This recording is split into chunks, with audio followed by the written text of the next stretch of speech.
it can't exist. It can go for a while when you're playing in that series. When you get in the playoffs, it might happen for a few games, but there's going to be a little bit of a letdown, I think, with those players as they get back into the fold here. But it was entertaining. It was great. It was certainly a fun time and a great experience for the players who were there.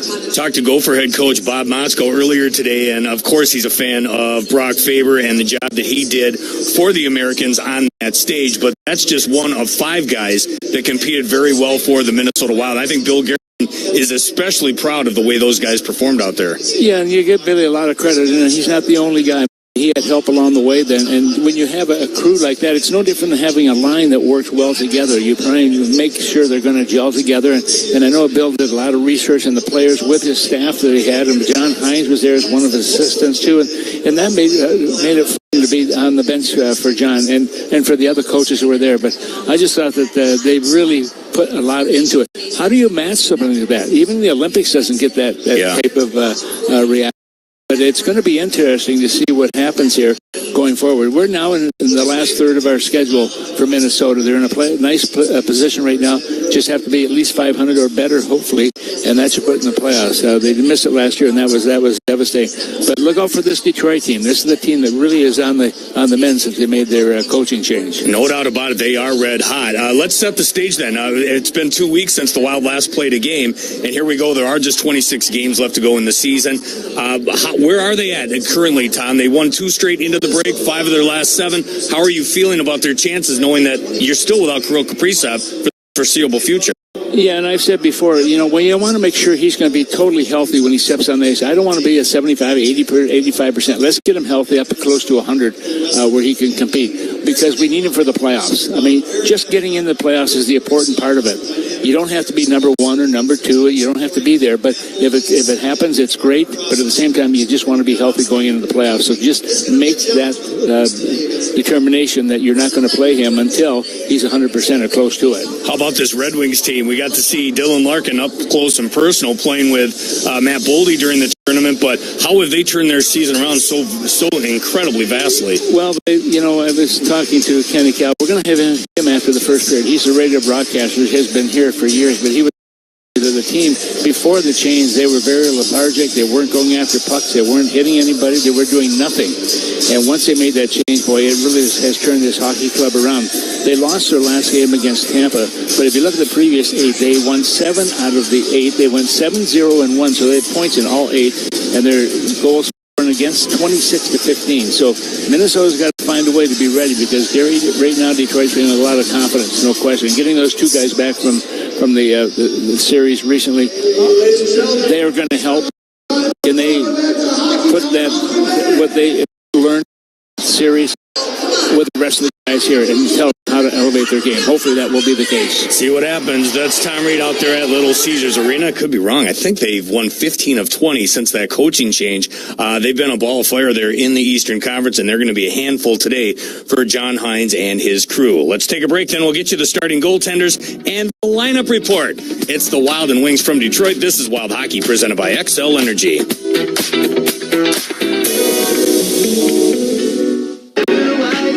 Everybody that be living it up, we said. Yo, what's up? It's Sirius XM Fly. I can't come to the phone right now because I'm over on channel 50 playing those 90s. Let's flip the track from the old school back. And 2000s hip-hop and R&B throwbacks. Commercial free, 24/7. Pull up. Channel 50 and at home with SiriusXM on your phone, computer, Alexa, TV, or other internet-connected devices. Holla. The big names are on NHL Network Radio. Avalanche General Manager Chris McFarland. What went in to maybe change that duo in goal? With the work of our scout, Wedgwood's experience, he was a veteran. He's been through the grind. We're very bullish on McKenzie, and when the opportunity came to add him, we just felt it was the right move for us, long term. Sirius XM NHL Network Radio, Sirius XM 91, and the Sirius XM app.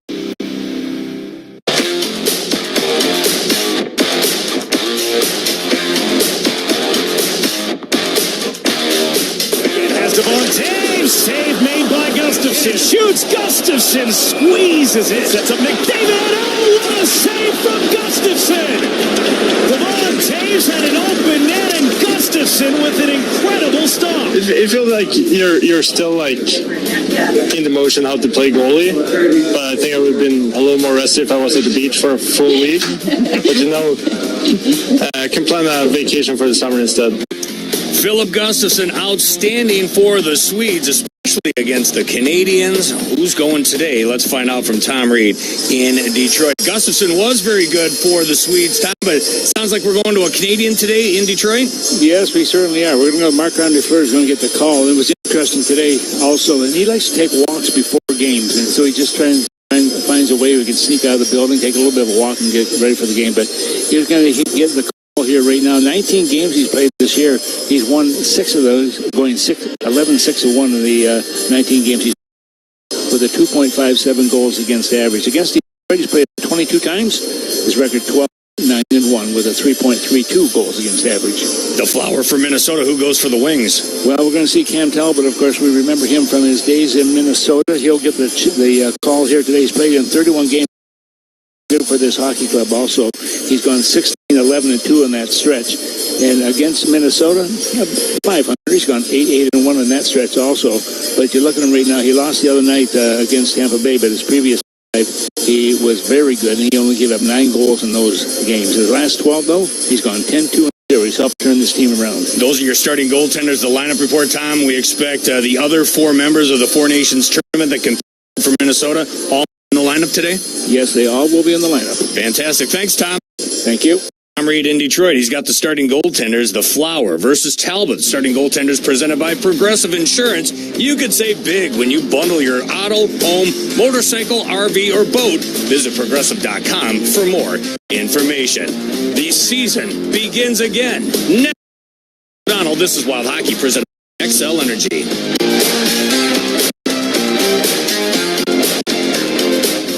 MLS is back, and it's on Sirius XM FC. Top shelf stuff! Don't miss a triple from across the league as LAFC face Minnesota. Inter Miami, NYC FC. Messi's got it from the distance and scores! And Seattle square off with Charlotte. Zaha! What's a stunning goal! The season kicks off Saturday at 4:30 Eastern. On Sirius XM FC 157 and the Sirius XM app. The big names are on NHL Network Radio.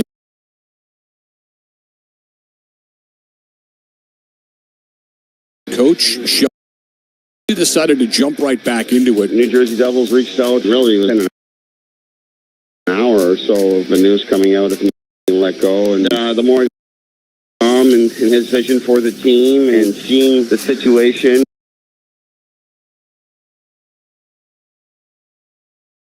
It was a tremendous opportunity that I couldn't let pass by. Sirius XM NHL Network Radio, Sirius XM 91, and the Sirius XM app.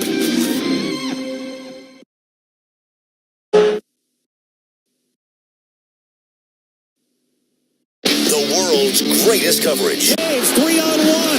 Taves, Lee, scores! Sirius XM NHL Network Radio. Minnesota Wild, the National Hockey League, and Minnesota Wild Radio Network.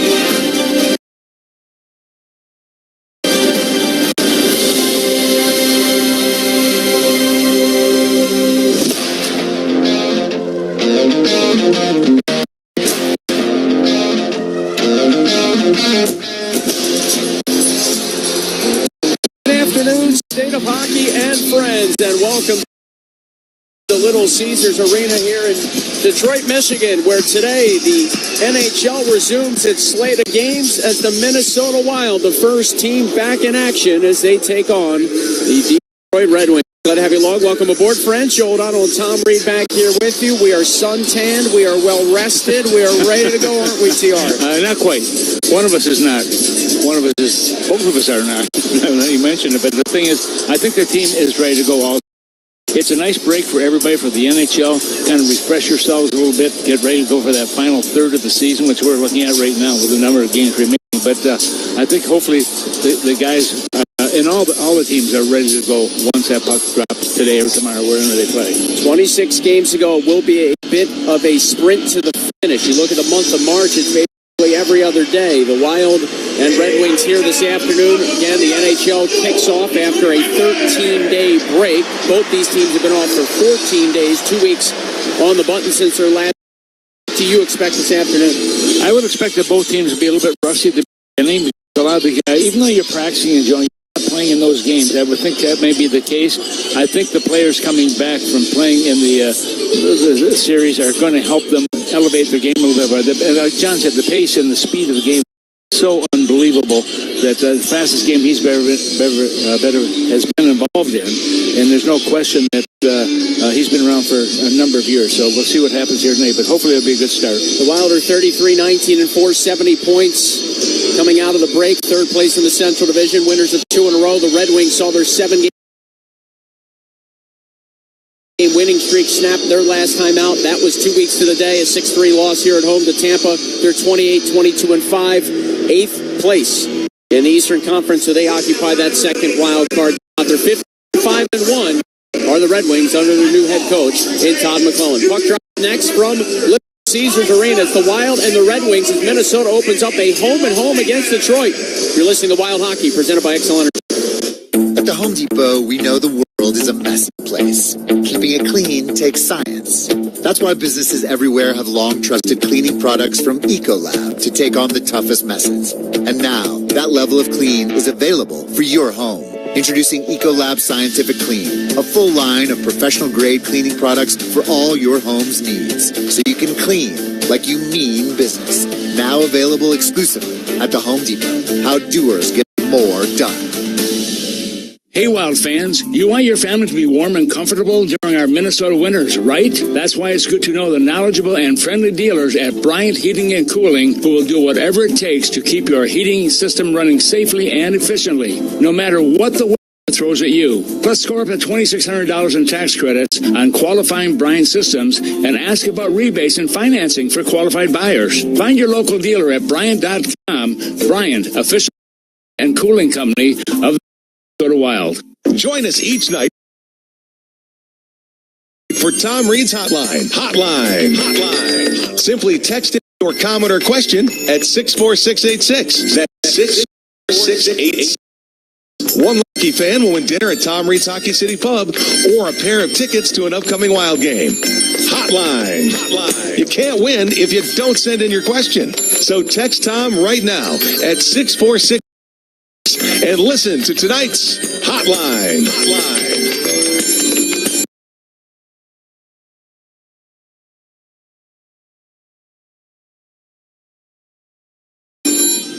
Meet MVP Logistics, proudly rooted in Minnesota. They're like the perfect pass, precise and reliable, delivering excellence from their home rink to yours. MVP Logistics is your go-to team for logistics and supply chain solutions. With over 150 years of industry leadership, their expert team delivers customer-centric strategies with a commitment to win.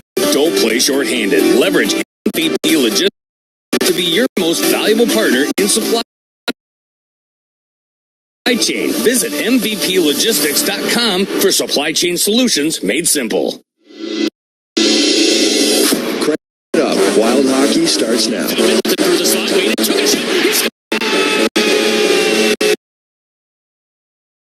Minnesota Wild Hockey is presented in part by Toyota, official vehicle of the Minnesota Wild.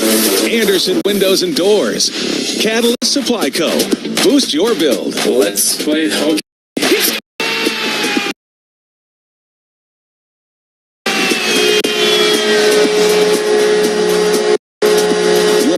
Heating and cooling dealers. Tria Orthopedics. Official team physicians of the Minnesota Wild. XL Energy. Proudly powering the great state of hockey with safe, clean, and reliable energy. And by Acrosure. Watch me do my thing. Watch me do my thing. Brock Faber with an unbelievable play. Now, Tom Reed and Joe O'Donnell.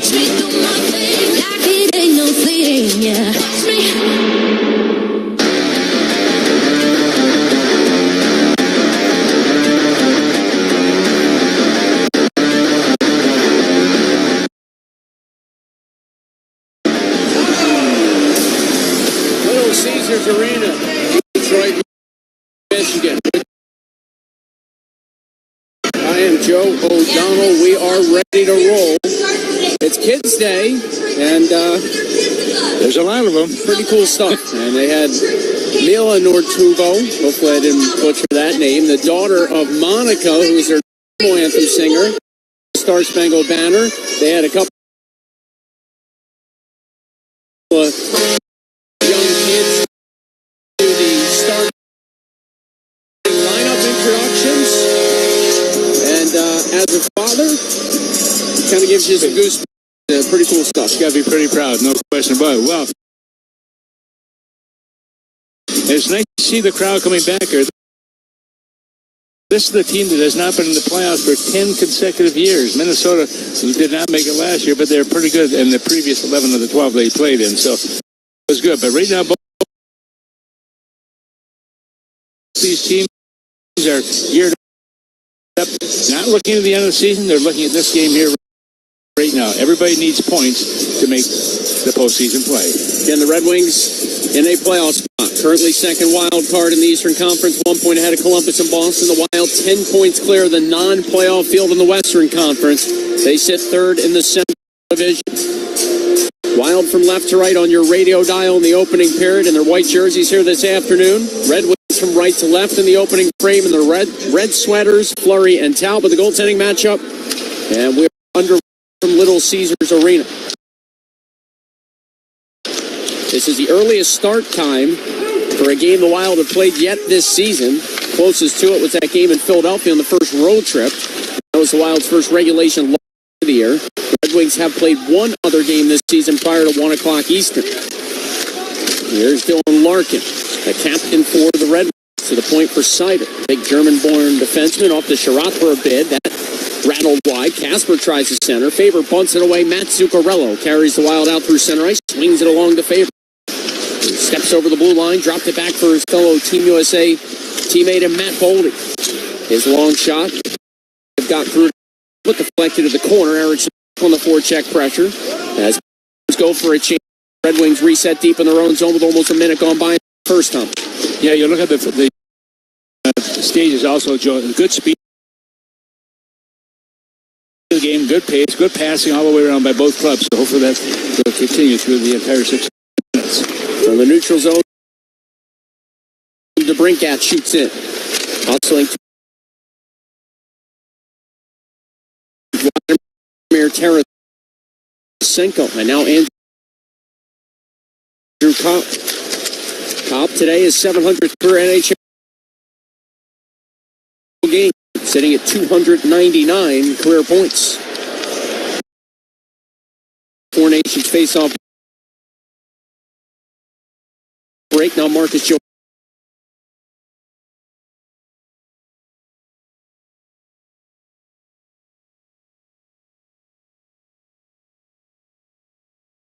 Johansson deep in the offensive zone for Minnesota. Trying to sneak out in front. Puck rolled free. And Cam Talbot from Caledonia, Ontario, the former Wild goaltender, jumps on top of it for a whistle.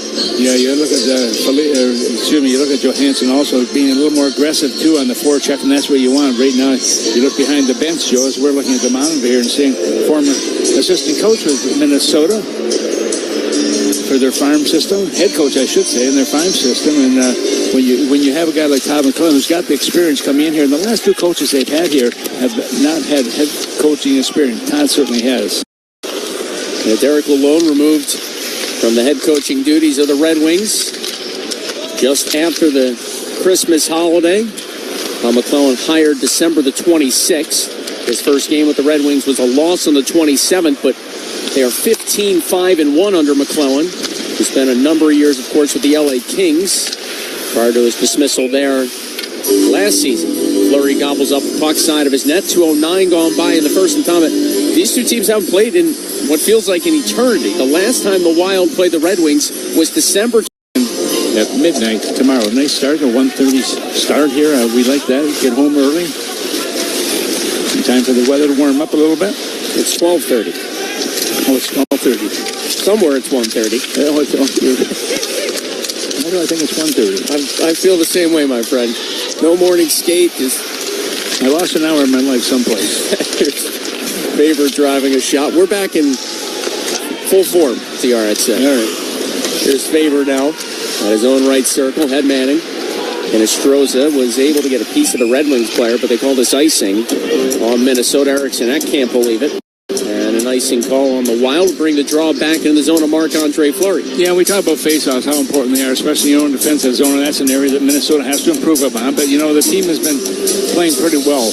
John Hines has done a nice job behind the bench, and he was asked the question, what did he take from being behind the bench at the Four Nations face-off, and he said, not a lot, really.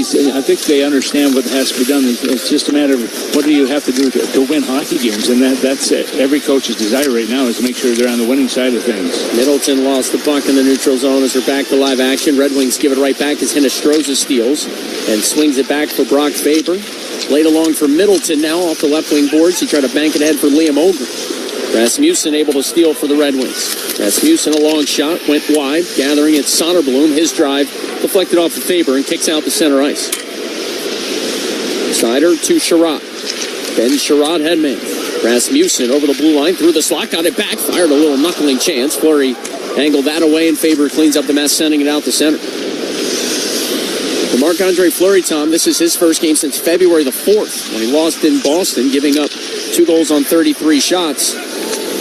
No morning skate for the veteran, but some practice time the last couple of days. How do you think Fleury will handle his first appearance in almost 3 weeks? I think like every other time he plays, Joe, he's always ready. He's always game. Even before the game, he wanted to go for a walk and kind of clear his mind a little bit and get ready for this one. And saw him getting off the bus, and as he passed he was looking for an exit to get out of here because he didn't want to be bothered by any of the fans. He wanted to go someplace where it was nice and quiet, and I'm sure he found it. Bustadinov and Comfer on the faceoff. JT Comfer out of the University of Michigan wins it back. And the Red Wings clear out through center ice. Chasing backcourt now, Jonas Brodin, who had a goal in his time with Team Sweden in that Four Nations faceoff. The goal came in the opener against Canada. Trenyon pressures up ice now against Rasmussen. Trenyon had it momentarily. Rasmussen gets it back. That's Edmondson. He got checked hard along the end glass. Simon Edmondson just turned 22 years of age, 6th overall pick in 2021. A lot of top-end first-round picks on this Red Wings roster here as they continue to try and rebuild and get back to the postseason. Haven't made the Stanley Cup playoffs since 2016. Here are the Red Wings now carrying along. Over the blue line comes Comfort, twisted it down low. Fleury takes a look over his shoulders. Brodin's back to grab it. 6.5 minutes now expired time in the first. No score from Detroit. Wild from left to right on your radio dial is Brodin. Off of the Gojin pass. Finds Zuccarello fresh off the Wild bench. Nifty feet ahead for Boldy. He's got some space. Carrying it. Wristing a shot. Stick save Talbot. Boldy to his own rebound. Tried to tap to the point. Larkin intercepted it. Larkin now to Sider. Moritz Sider leads his team in hits, blocks, and average time on ice. 6th in the league in that department overall. Sherratt now, the late help coming. The pass. Tried to angle in left side. And his opportunity blocked to the corner. Boldy picks it up, dances past some pressure, and weaves it back for Zach Bogosian. Bogosian onto the tape of John Merrill. Merrill, the former Red Wing, up for Boldy, and now Rossi stepping past Lucas Raymond. Marco Rossi, left wing boards, banked it off the end wall. Boldy let it come back to the point, but the Wild were changing, and Faber was unable to keep in, so Minnesota must regroup it. Middleton to Faber, gallops ahead. Brock Faber weaving past some pressure, darts in, left side, cut out in front, and his chance was sort of mitigated by a stick check, and Talbot jumps on top of it. Yeah, good play by Faber once again. Defenseman coming in from that for the right of the goaltender, cut right in front. You wonder if he's going to make that power move, which he did, but didn't hit the goaltender. But got an opportunity, didn't work for him in that one. 12:33 left, first period from Little Caesars Arena. The Wild and the Red Wings are scoreless. You're listening to Wild Hockey, presented by XL Energy. I'm Alex Cooper from Call Her Daddy. I have 2 brand new exclusive channels right here on SiriusXM. First, there's Unwell Music, fun, feel-good music for the girls. And Unwell on Air, the best of Unwell and brand new live daily shows with weekly pop-ins from yours truly. Unwell Music on Channel 3 and Unwell on Air on the SiriusXM app. NHL Morning Skate. I think general managers must sit back in their chairs, Gord, and they must say, okay, if we make a coaching change here, chances are that at least for 10 games, we're more than competitive, and we're probably going to win much more than we lose. Coaches are probably yelling an expletive, right? About, whatever, how that particular trend is going. So you're right. So far, it's like perfect. NHL Morning Skate with Scott Laughlin and Gord Stellick. Weekdays, 7 a.m. Eastern on NHL Network Radio, Sirius XM 91, and the Sirius XM app. Join me, Gord Stellick, and Scott Laughlin as we recap the night that was on NHL Morning Skate, weekday mornings at 7 a.m. Eastern on NHL Network Radio, Sirius XM 91. The biggest names in the game. Trying to get behind Ristolainen, walks in, put it between his legs, shoots it, scores! NHL play-by-play on Sirius XM. The best hockey lives here. Burns gets it back, stick handles to the backhand, moves in front, score! NHL play-by-play on Sirius XM. Sirs.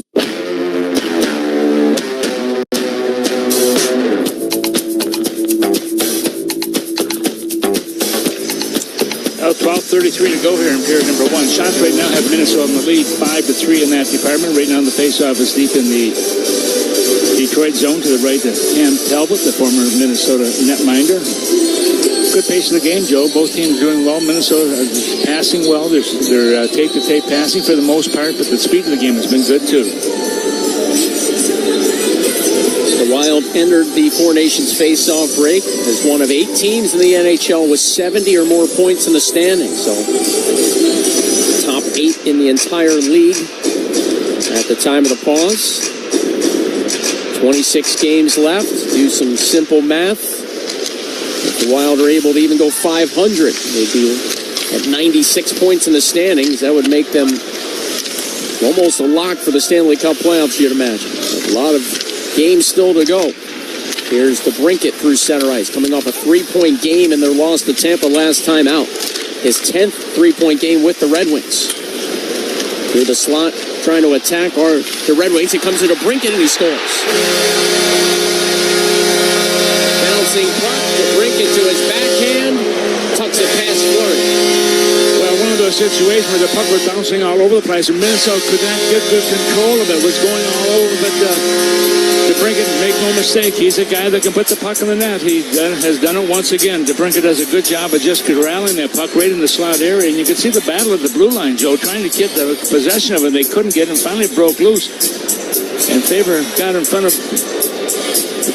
It was DeBrincat coming in late who was able to pick that puck as a bounce to him, and he just goes to the backhand and puts it away. With that, it's a 1-0 lead. This goal coming at 7:54 of period number one. DeBrincat's team leading 25th of the year. Got a 5-game point streak now, and that's his 15th goal on home ice, which also paces the Red Wings. So the Wild trailing 1-0. Red Wings scoring first for just the 25th time this year. That's near the bottom of the league. The Wild came in having scored first 34 times, tied for the most in the NHL. They're 24 wins when scoring first, the most in the National Hockey League. But here they'll have to play a little bit of catch-up.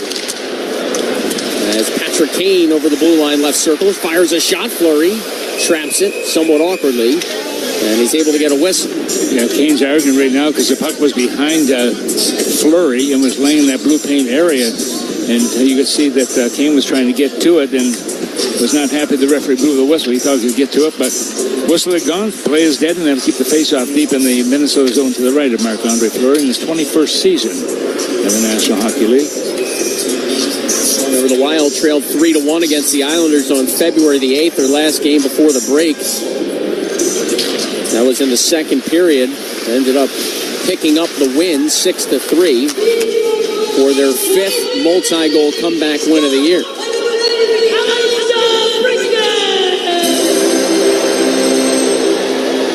Assistant number 18, Andrew Copp. Time of the goal, 7 minutes.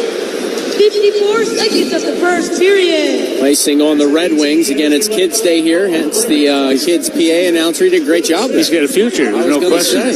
Hopefully they don't have kids broadcasters because they might be coming for our jobs. Is our door locked? Rossi wins the face-off.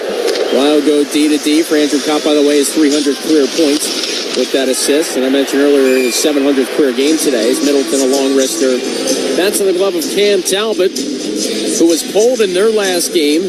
Gave up 3 goals on 14 shots on February the 8th and finished the game, suffered the loss against Tampa Bay. He's 10-2-0, though, as Talbot his last 12 decisions since January the 2nd.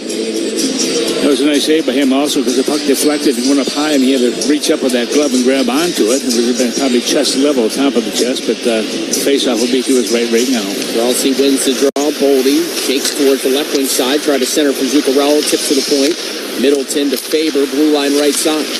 Angled along for Boldy, who lost his footing. It goes back to the Red Wings cage. Sider away from the pressure. Zuccarello poked it free.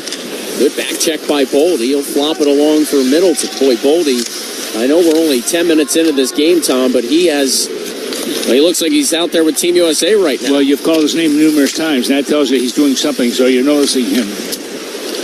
Lucas Raymond sees the puck squeeze past him and back through center ice. Bogosian hustles back from Minnesota. Zach Bogosian cuts around the net of Fleury.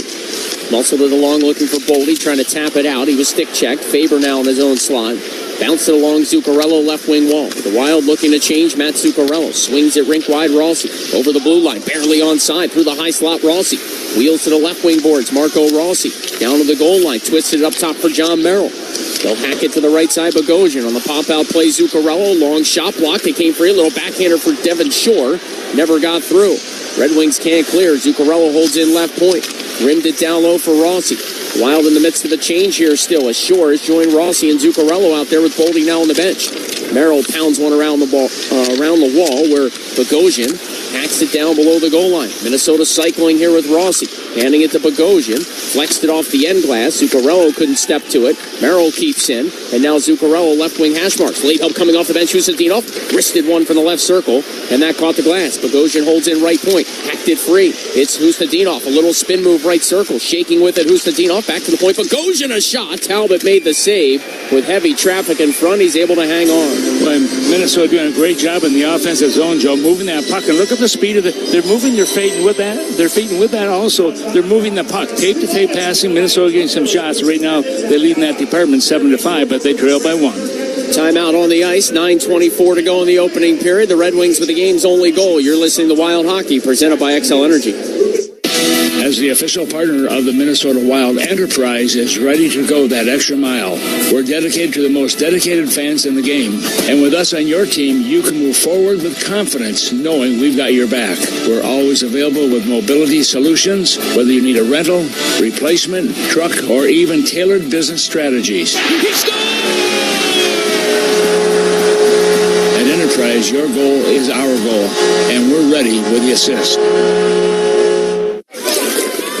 Take the leap. Make a splash. You want to keep up with your granddaughter. After all, she keeps you young.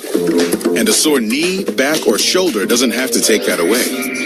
At TRIA, our physical therapists will help you treat whatever's holding you back. We use the latest therapy techniques and equipment to decrease pain and accelerate healing. With TRIA by your side, your body can do amazing things. Visit TRIA.com to make an appointment. Central Division Scoreboard. 14 games total today in the National Hockey League. 28 of the 32 teams in action, including all 8 from the Central Division. You got a pair of Central Division collisions. The Avalanche will be in Nashville to take on the Predators. The Jets will face the Blues in St. Louis. Let's pause 10 seconds for station identification. You're listening to Wild Hockey, presented by XL Energy. The world's fastest game. Right over the pass, and they score! John Tavares! Sirius XM NHL Network Radio.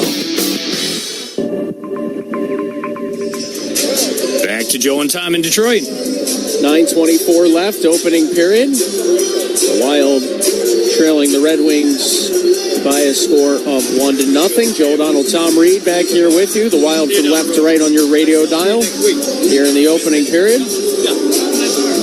As it's Eric Sinek, Hinestroza, and Johansson with Brodin and Spurgeon for the Wild. Offensive zone face-off to the left of Cam Talbot. Wild win it back. Spurgeon across the blue line. Feeds Marcus Johansson. Johansson still stuck at 499 career points. He twists deep into the offensive zone left wing corner just below the goal line. Now it comes the way of Eric Sinek, who was met there, checked off the puck, and to break it, who has the goal here today carries ahead. Spurgeon blocked his speed. A reset by the Red Wings comes over to Justin Hall from Tonka Bay, Minnesota. He'll dump it in. Eriksson to Johansson. Across to the weak side, D. Spurgeon, who filtered it along. Hinostroza has a clang off him.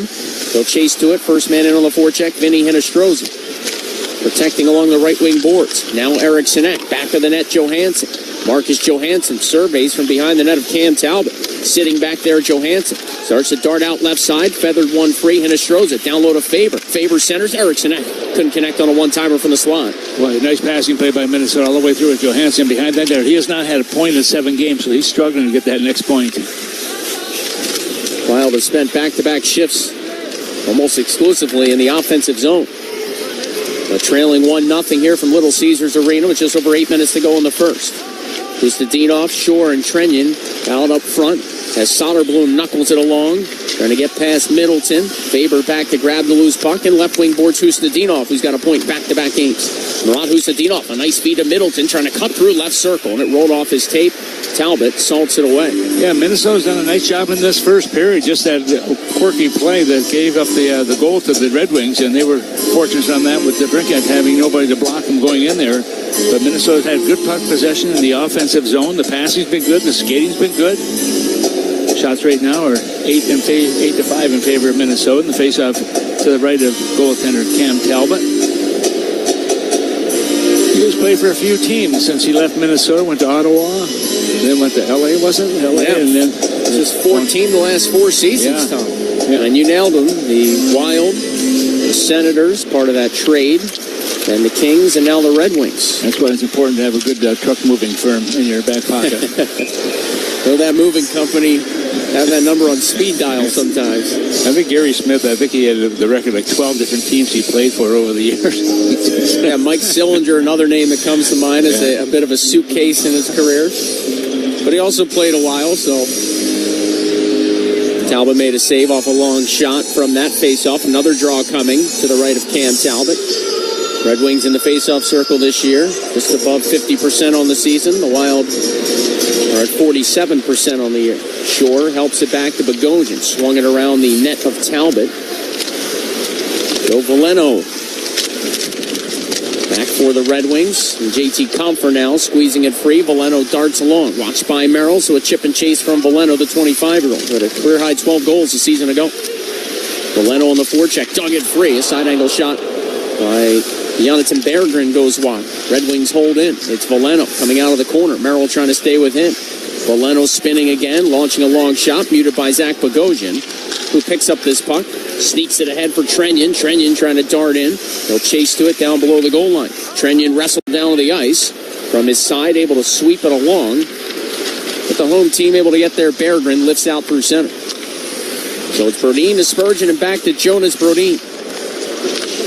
He gains the center line and finds Freddie Gaudreau with a power play goal last time out from Minnesota. But this play for the Wild is offside with 6:52 to go in the opening frame. And the Wild out shooting the Red Wings 9-5, but trailing 1-0. Yeah, it seemed kind of a late whistle, but that is blown. And with that, the faceoff fields have the Detroit zone, as Joe called, right in front of their bench. Gaudreau muscles this draw back. Spurgeon gallops along and fires it in from center. Talbot out with his goal stick, filtered it free for his defense, but it skipped away from Albert Johansson. Gaudreau digs it loose for the Wild. His feed back of the point. Ricocheted around. Ogren able to get it back to Gaudreau. From low to high, it's Jonas Brodin. Brodin across the blue line. Stick handling with the puck. Spins to his forehand, middle of the ice. Brodin lost it for a moment, then swept it along to Gaudreau, left side. Freddie Gaudreau getting away from Dylan Larkin. Gaudreau centers. Ogren. Left wing face-off dot. More offensive zone time for Minnesota. Spurgeon activates. Wristed a shot from the left wing boards. That deflected wide. Lucas Raymond to it. And he'll angle it ahead. Raymond and Larkin, the two Red Wings players that participate in the Four Nations face-off. Here is Raymond now, darting in. A toe drag move and a wrister. Shouldered away by Fleury. Quick release there by Lucas Raymond. Raymond to the point now for Mort Seider. Seider tried to go back to Raymond. Foligno broke it up. Couldn't clear. Spurgeon tries to pop it along. Foligno then off to Spurgeon. And the Wild captain muscles it through center. The Red Wings re-attack. A drive by Sherrod off the rush. A long-range slap shot. It's handled by Fleury. He'll hang on. Well, join us for our next Gen game on March the 2nd, presented by Fanatics. Get there early for pregame festivities. The first 3,000 kids under the age of 12 will receive a Wild wall sign. Get tickets at wild.com/hockey season. 5:44 to go in the first. Our final break of the opening period. The Wild trail the Red Wings 1-0. You're listening to Wild Hockey, presented by XL Energy. As the official partner of the Minnesota Wild, Enterprise is ready to go that extra mile. We're dedicated to the most dedicated fans in the game. And with us on your team, you can move forward with confidence, knowing we've got your back.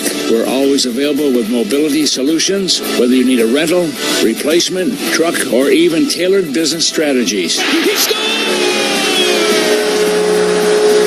At Enterprise, your goal is our goal, and we're ready with the assist. Hey Wild fans, Minnesota-based and family-owned Old Dutch Foods has been creating taste sensations for generations of hometown Wild fans for over 90 years. Stock up on your favorite Old Dutch game day snacks at your local grocery stores to make game day a win. Old Dutch is a proud supporter of Wild hockey. Let's go Wild! Old Dutch potato chips. Old Dutch the snappy chips. Old Dutch, quality lives here. Old Dutch potato chips. Still getting around to that fix on your car?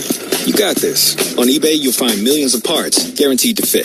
Doesn't matter if it's a major engine repair or your first time swapping your windshield wipers. eBay has that part you need, ready to click perfectly into place for changes big and small. Loud or quiet, find all the parts you need at prices you'll love. Guaranteed to fit every time. But you already know that. eBay. Things, people, love. Eligible items only. Exclusions apply.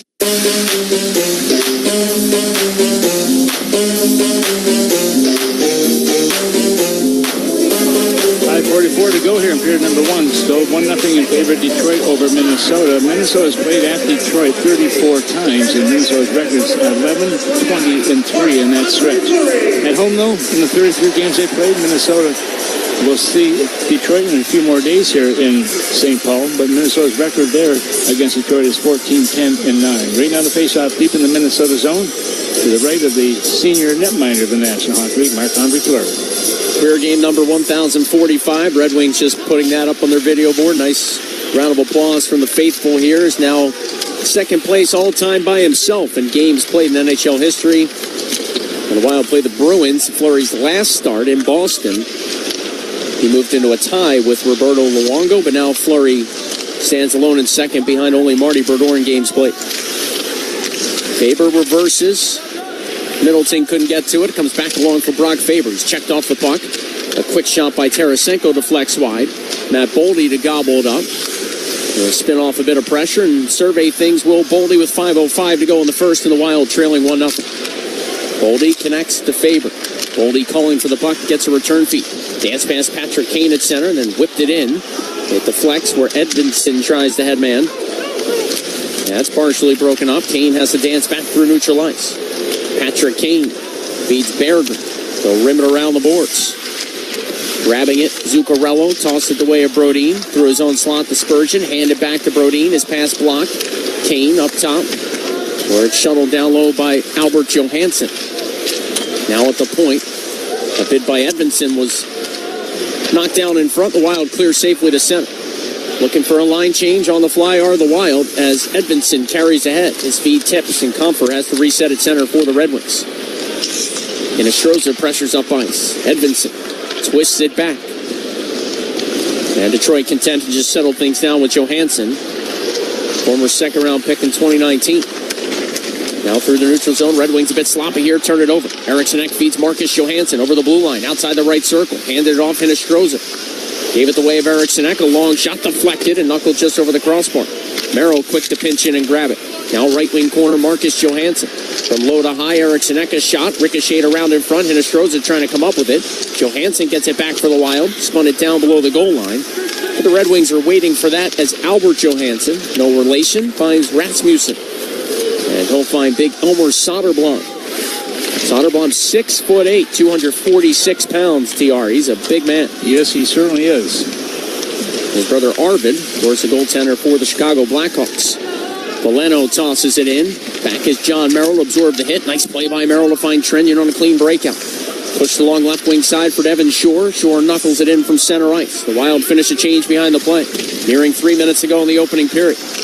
Minnesota from left to right on your radio dial, trailing the Red Wings 1-0 to brink it just about 8 minutes in, with his team leading 25th of the year. An even strength goal puts Detroit in front. They've won all 11 games under head coach Todd McClellan in scoring first. Justin Hall over to Christian Fischer. Excuse me, that was Eric Gustafsson, the defenseman. That comes up ice, in on Fleury, who will weave it off his end board to the right wing corner where Faber starts ahead. Long up ice pass, it's Marcus Foligno carrying in. Dropped it back, Middleton, a one-timer. Kick save by Talbot. Trending to the rebound. Center point Spurgeon had a bouncing puck skip away. And this play deemed offside as Spurgeon couldn't hold the line. Yeah, it was just a little bit offside, but that's a break for Minnesota because Detroit would have been on a break on that one. You know, you mentioned Fleury and how many games he's played. This is game number 1,045, but how many games has he sat on the bench also? I mean, you wonder where those numbers are going to escalate to. What's this year, 21 for him? This is year 21, yeah. So even those previous 21 years, seasons, 82 games. He's probably sat for another 500 or 600. Well, that's what I'm. That's crazy. Yeah, it really is. He's seen a lot of everything. That's for sure. Here's Brodin, offensive zone for Minnesota. Trying to free it up for Marcus Foligno.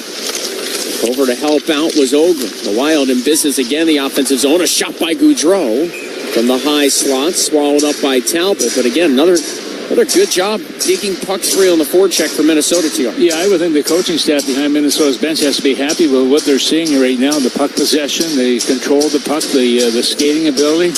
These guys, I think, obviously the break for the guys who weren't going in the Four Nations face-off certainly have been ready with those few practices you talked about a little bit earlier. Yeah, I think this first period, just get everybody involved, roll your lines, get all 6D out there, just get everybody feeling the puck a little bit and knock off some of that rust. Ogren to the left side, Brodin, a shot at pinball free in front. Foligno jabbed it back out towards the blue paint, but it ricocheted wide, and the Red Wings clear down. This is no icing. They waved it off at the last moment. Spurgeon was doing his best there to make it look like he was going really hard after that puck, but slow enough where it would cross the goal line. It's those long legs that are making the difference. Edvinson on a giveaway. Up ice, Raymond, quick transition for the Red Wings. A drop pass. Casper fanned on his shot, got it back, tried to get it across the green. That was blocked by Faber. And Boldy will one-hand it out through center ice. Final 80 seconds now of the opening period. Shots are 11-7 Minnesota, but they trail 1-0. Sherrod to Larkin. Rink wide and up ice for Lucas Raymond. Raymond, the team leader in points and assists, plays it deep in the Wild zone. Zuccarello rescues it, looked for Middleton. He was closed on by Larkin. Wild unable to get it out here. Raymond trying to sneak free. Zuccarello pushed him off the puck, and now Brock Faber to Jake Middleton. Banked it off the left wing boards. Too far for Zuccarello. Sider curling it along. It's Ben Sherratt, slapping it back for more. It's Sider. Sider with an up ice dish. Tarasenko had to wait for Sider to clear the zone as he got in a little early, and then eventually Detroit is offside with 43.4 seconds left in the opening period. Yeah, Sider's did a good job for this hockey club. Also 6'3", 205 pounds. Leads the team in time on ice also 25 minutes, 14 seconds. It hits 144 block shots, 123. This is the first of a 7-year contract for him with his team. Yep, signed that 7-year extension on September the 19th. Another core piece for the Red Wings in their rebuild, locked up long term. Final half minute of the frame, and Estroza's centering pass for Eriksson Ek. That deflects back out to the neutral zone. Spurgeon raced to it, clanged it off the glass, firing it back in, and this is icing on Minnesota. With just under a half minute to go in the opening period, and the Wild trailing 1-0. Well, here we have one of those face-offs, and Minnesota end once again. We'll see if they can improve on that. Maybe the break will give them a little more speed and comprehending when that puck is going to be dropped and getting possession of it. 25.2 seconds to go here in the first. Shots right now 11-7 in favor of Minnesota. Eriksson Ek and the former Winnipeg Jets draft pick Andrew Kopp on the face-off. Draws to the right of Fleury. Kopp won it for Tarasenko to the point. Sherratt, D to D. Sider right side. Waits. Fires one. Fleury kicked out his left pass. Marcus Johansson at the rebound. Good feed rink wide for Hinostroza. Launched along looking for Eriksson Ek. Was a touch too far. Final 10 seconds. A giveaway by the Red Wings. Hiddlestro's in tight center. Johansson a shot. Kicked out by Talbot. Bogosian to the rebound, and it was blocked wide in front.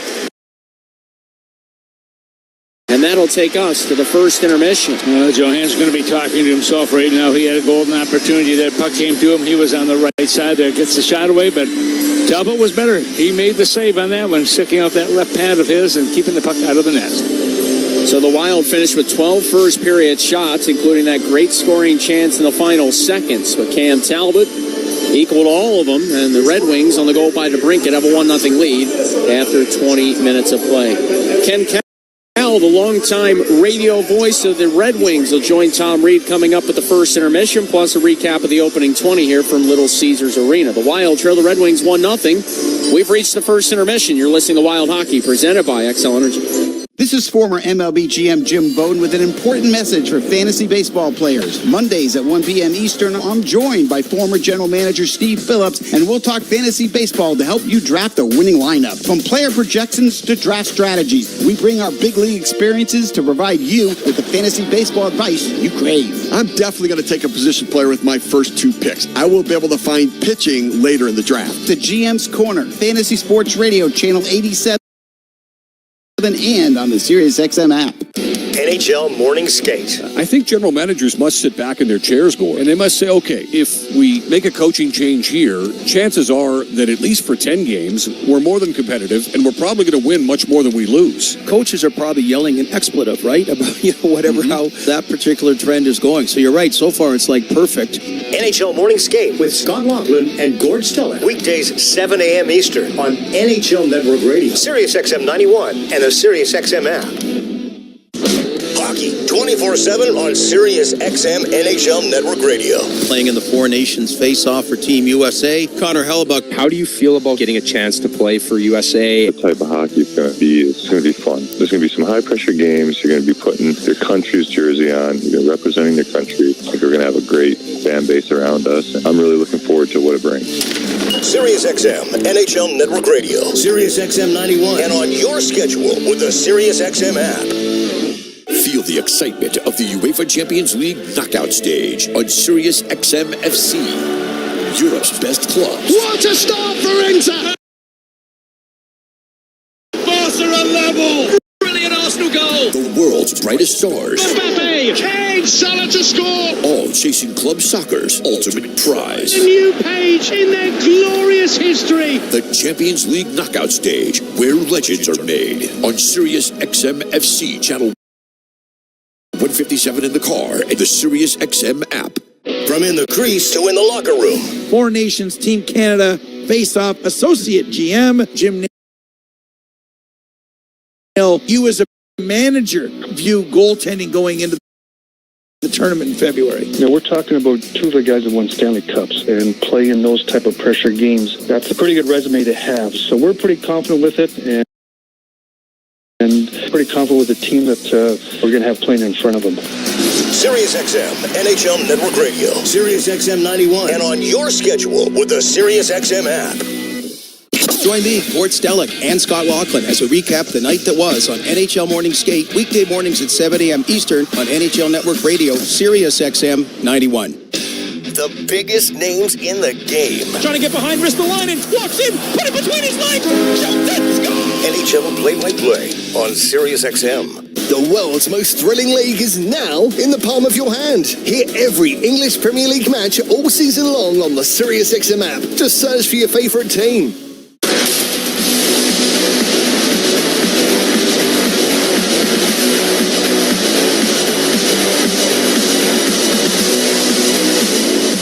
Save me, rebound chance, and all the Wings have a break. Here is Patrick Kane. Oh, what drama brings it in on a breakaway shoot. He scores! Oh, what a win for the Red Wings. On the night they celebrate, Kane, he scores. And the guy making that call sitting right beside me right now, Kenny Cowell, longtime broadcaster of the Red Wings, and DeBrincat, not a bad player. No, really, he was really good in that opening period. He's been on fire. You know, just before he scored that goal, Paul Woods and I, who I share the microphone with on our radio station, we were talking about how hot he was. He had 3 points in the last game against Tampa Bay, and once you know it, he comes in, scores on a backhand, and there's something about goal scorers, and you know Tom for played in the National Hockey League. The puck seems to follow him all the time. Never followed me. Didn't follow me. But I was good at retrieving the puck out of the net. I could do that like nobody's business. You know what? The story I remember you telling me is, I asked you one time, I said, what was it like playing against Gordie Howard? You said, well, I think Gordie thought the puck was on my head all the time because he kept banging my head with the stick. His eyesight wasn't very good there. That's what it was. But, I look at a beautiful building, by the way. Yeah. And we've been in this building. In fact, we were the first team. We lost that game 4-2, I believe, against the Red Wings going back in 2017 when they first opened it. But, boy, they did a magnificent job, not just for the fans, but for the players, too, and the dressing room facilities they have and so on. Well, you know what? Before they built this arena, Tom, our ownership went to all the arenas around and got a little bit of what was best on all the arenas. They went to Minnesota, XL Energy Center, Montreal, Toronto, all of them, and then they put this thing together. And what I really like about it is sometimes, and you being a broadcaster now, is they put us way back in some of these places like Edmonton and Dallas. And it's hard to see the players. They look like ants out there. But ownership here, the Illiches, they asked us for our input, and they said, listen, where would you like to be? And what's the best place to call? And our location here is kind of high up, and but you're kind of out over the ice a little bit, and you can really identify players well. So, yeah, out of all the buildings right now in the National Hockey League, I think this is one of the best, if not the best. Yeah, well, let's talk about your team. It's been a while since you've been in the playoffs. I think 2016-17 was the last time. And but missed it by 1 point last year. But your team has really turned around ever since just after Christmas, when the coaching change was made, and you brought in Todd McClellan, who's an experienced coach. This team has really stepped up. I don't know what it is about when you change a coach in the National Hockey League. It just seems like it energizes teams for a while, and then sometimes it goes back to the way it was. But that hasn't been the case here with Todd McClellan, Tom. The Red Wings have had 2 7-game win streaks under his guidance right now, and the thing I like about Todd is he's a very good teacher. And the Red Wings, the penalty kill wasn't very good, still isn't very good, but it's a lot better than what it was before. And that cost the Red Wings a lot of games early on, but his teaching skills, he brought over Trent Yanni, who's great with young defensemen, and the Red Wings are buying into it right now. So I believe the Red Wings have 15 wins in 21 games since he came over here and being the head coach. Nothing against Newsy Lalonde, but sometimes you just got to make a change, and apparently it was for the better for Detroit. Yeah, and it's hard. You can't just change the team. You've got to make a change, and usually it's going to be at the top, or second from the top, I should say, after the GM. Then the GM has to make that coach. And that's tough to do, too, because you're disrupting players' families, their wives, the wives, the kids, schooling, all of that stuff. So it's not an easy decision to make, but you have to do what's best for the club. Well, you're right, and a lot of the fans will look and say, just trade this player or get rid of this coach. Well, it's not that easy. It'd be like someone telling you, you're fired and you got to move out of town, and get another job somewhere else. It's really difficult. It's professional sports, though, and that's just the way it goes. Yeah. Well, let's talk a little bit about the tournament just came up. I call it a tournament, of course, the four nations face-off, and how good that was for hockey in general. I mean, obviously Minnesota was great. They loved it. The U.S. Being what they were in that series against Canada, and what a great series it was all the way through. It really developed into something that people I don't think were expecting as good as it turned out to be. You and I go back a long time, Tommy, and I remember back in the day when they only had 6 teams, they would have the Stanley Cup champs playing the All-Stars from the other 5 teams. Right. And to me, that was a very good All-Star game. I really liked that. But over the years, it's really changed. There's too many teams to do that now. But I kind of grew tired of the 3-on-3 All-Star where players weren't really giving it their all. They had the skills competition. It was great at the beginning, but I really like this tournament, and I think the fans bought into it too. And I think it was great for hockey just to be able to see the top players. And I'd like to see more teams in. I would like to see Russia in there and some of the other teams, maybe France or something. But obviously, you're trying to squeeze everything in 2 weeks. It's hard.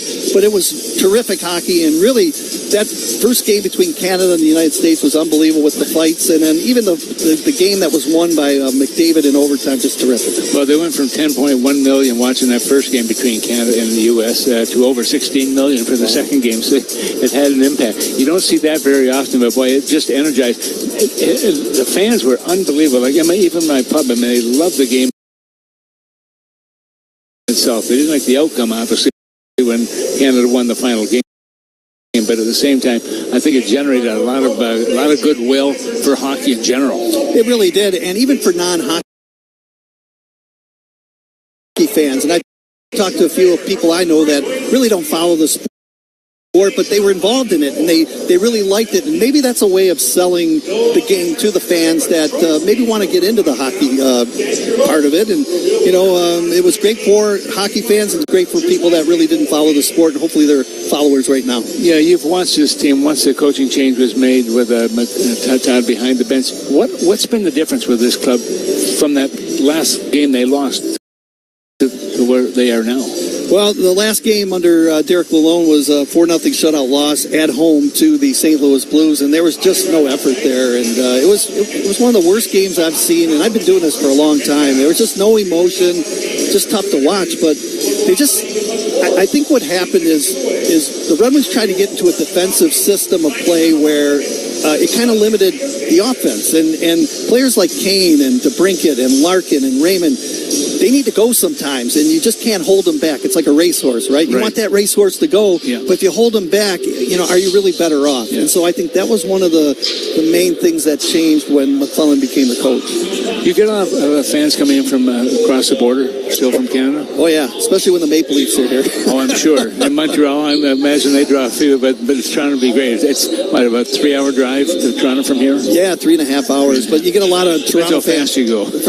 Toronto fans from Windsor, they come over here, and half the stadium is Toronto fans and half the stadium are Red Wing fans, and God love those Toronto fans. I think it's cheaper for them to come here and watch a game here instead of going to where they play in Toronto. Oh, I believe it. I've got people from Chicago fly to Minnesota, get a hotel, pay the tickets, and it's cheaper than buying a ticket in Chicago. They were telling me the tickets at the final game between U.S. and Canada, the tickets were minimum $2,300 on the street, so I didn't buy any of those either.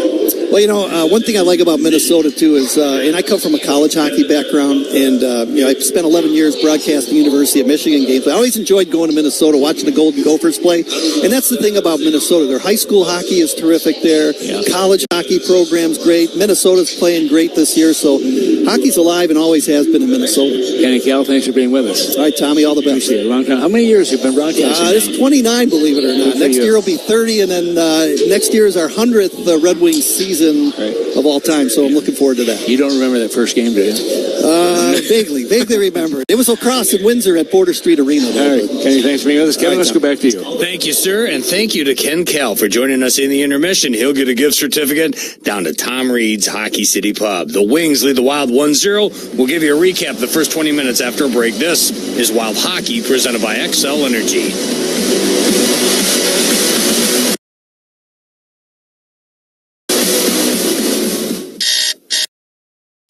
Wake up at 5. Lace up their skates.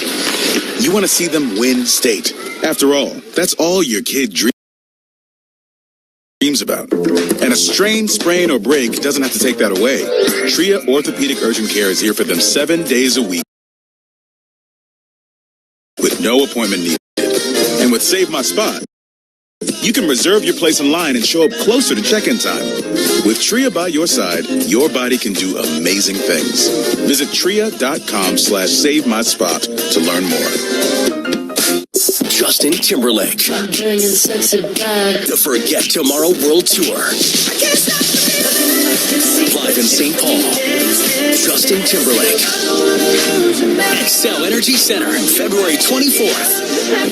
Get tickets now at Ticketmaster.com. The brand new album, Everything I Thought It Was, is available everywhere now. For more, hit up JustinTimberlake.com. So, after you lift weights, your body keeps burning calories for hours post-workout. Oh, like a BMO Savings Builder account. What? With BMO, I can get a reward every month I save. So you're getting an extra reward for the work you've already done? Exactly. Plus, BMO gave me a cash bonus when I opened a checking account. That's a flex. This is a flex. Check out these pythons. Pump up your savings with BMO. Conditions apply. Learn more at BMO.com/kickstart. Accounts are subject to approval and are provided in the United States by BMO Bank N.A. Member FDIC. BMO. When disaster strikes your commercial or multifamily property, every second counts. That's why property managers and business owners trust Clean Response. Clean Response is the Midwest premier provider of comprehensive water damage and fire damage restoration services.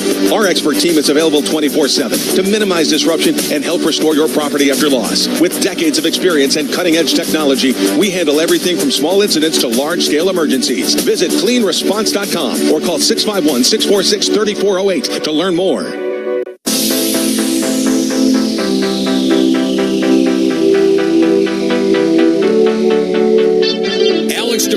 Gets his 25th of the season from Copp, 7:54 of the opening frame. That's the difference in this hockey game. The Wings lead the Wild 1-0 after 20 minutes of play. Wild outshoot the Red Wings 12-8 in that first period. 7 first-period saves for Marc-Andre Fleury, 12 for former Wild goaltender Cam Talbot. Thus far, no penalties. Both teams 0-for on the power play. That gets you up to date through one period in Detroit. The Wild trail the Red Wings 1-0. Back to Little Caesars Arena for the second next. This is Wild Hockey presented by XL Energy.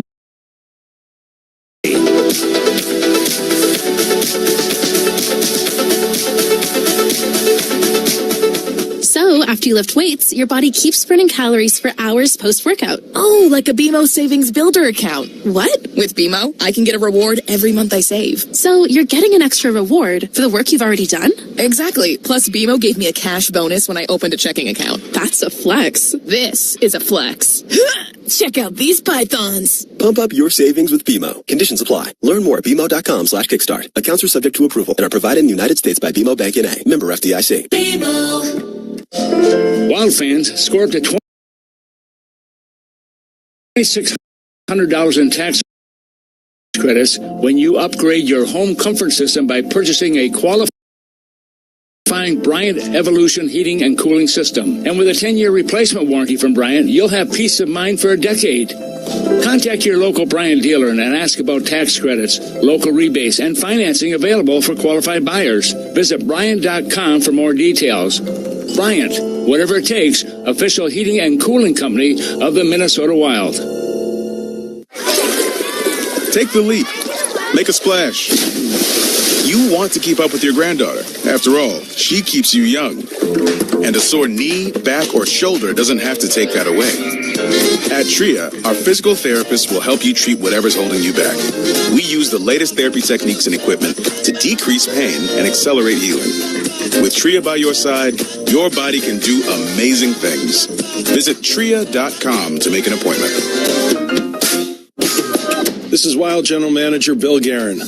I try to be at every Minnesota Wild game, but when I can't, I tune in to Joe O'Donnell and Tom Reed. In the Twin Cities, it's FM 100.3 KFAN. Online, stream it at wild.com or use the official Minnesota Wild app. It's that easy, and they're on the air every night, bringing you Minnesota Wild hockey, exclusively on the Minnesota Wild Radio Network. Passing along energy-saving tips to your kids can make a big difference today and for tomorrow. Teach them to turn lights off when they leave the room, or why it's important to adjust a thermostat, even by a degree or two. Let your children be in charge and help them understand the value of energy conservation. Learning these simple yet important behaviors at a young age will help them take these energy-saving habits into adulthood. Visit xlenergy.com/ways to save for more ways your family can help conserve energy in your home. At Anderson, we understand the challenges of builders and contractors better than most. Here's proof from real pros. The best service department is the one you don't need, right? But when you do, I know they're going to be there. The 400 series has earned my trust to the point where we have put it in our own home.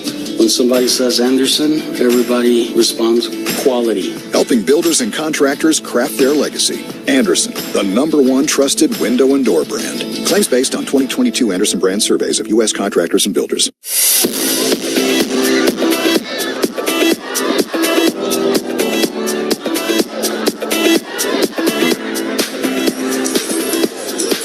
Wild trail the Red Wings 1-0. As we're set for the second period in Detroit, Joe O'Donnell, Tom Reed here with you. Detroit's last game, that 6-3 loss, they gave up 4 first-period goals. Tom McClellan said they didn't have any game management skills in the opening period. They had given up 60 on the year coming in, near the top of the league, but they blanked the Wild in the first, despite Minnesota getting 12 shots in the opening period. Tom, what did you make of the first period? I thought Minnesota played very well. Yeah. I thought they were the better team throughout the first period. They had good possession in the offensive zone, and they had a lot of time holding that puck in the offensive zone. And you look at the shots, 12-8, they didn't have any puck luck, unfortunately. Red Wings came into play today against second in the Eastern Conference wild card spot, that second wild card spot. But the toughest remaining schedule across the NHL. Their opponents with a combined .587 points percentage as they hit their final 27 games. Puck ends up in the Wild bench just 7 seconds into the second period, our first whistle. Yeah, and then I was talking to a couple of guys before the game, and they're talking about the schedule they have. They said it was going to be the second toughest in the league going in there. At the same time, you can't look beyond this game. They got to just say one, and I know it's an old cliche, one game, and you can't worry about what's going to happen 3 games from now. Just got to come in here and play, and they have played pretty well in the first period. I think Minnesota's been better. Red Wings entertain the Anaheim Ducks tomorrow, so it's the first of a back-to-back for Detroit. For the Wild, it's a true home-and-home against the Red Wings. Their next game is in St. Paul against this same Detroit hockey team.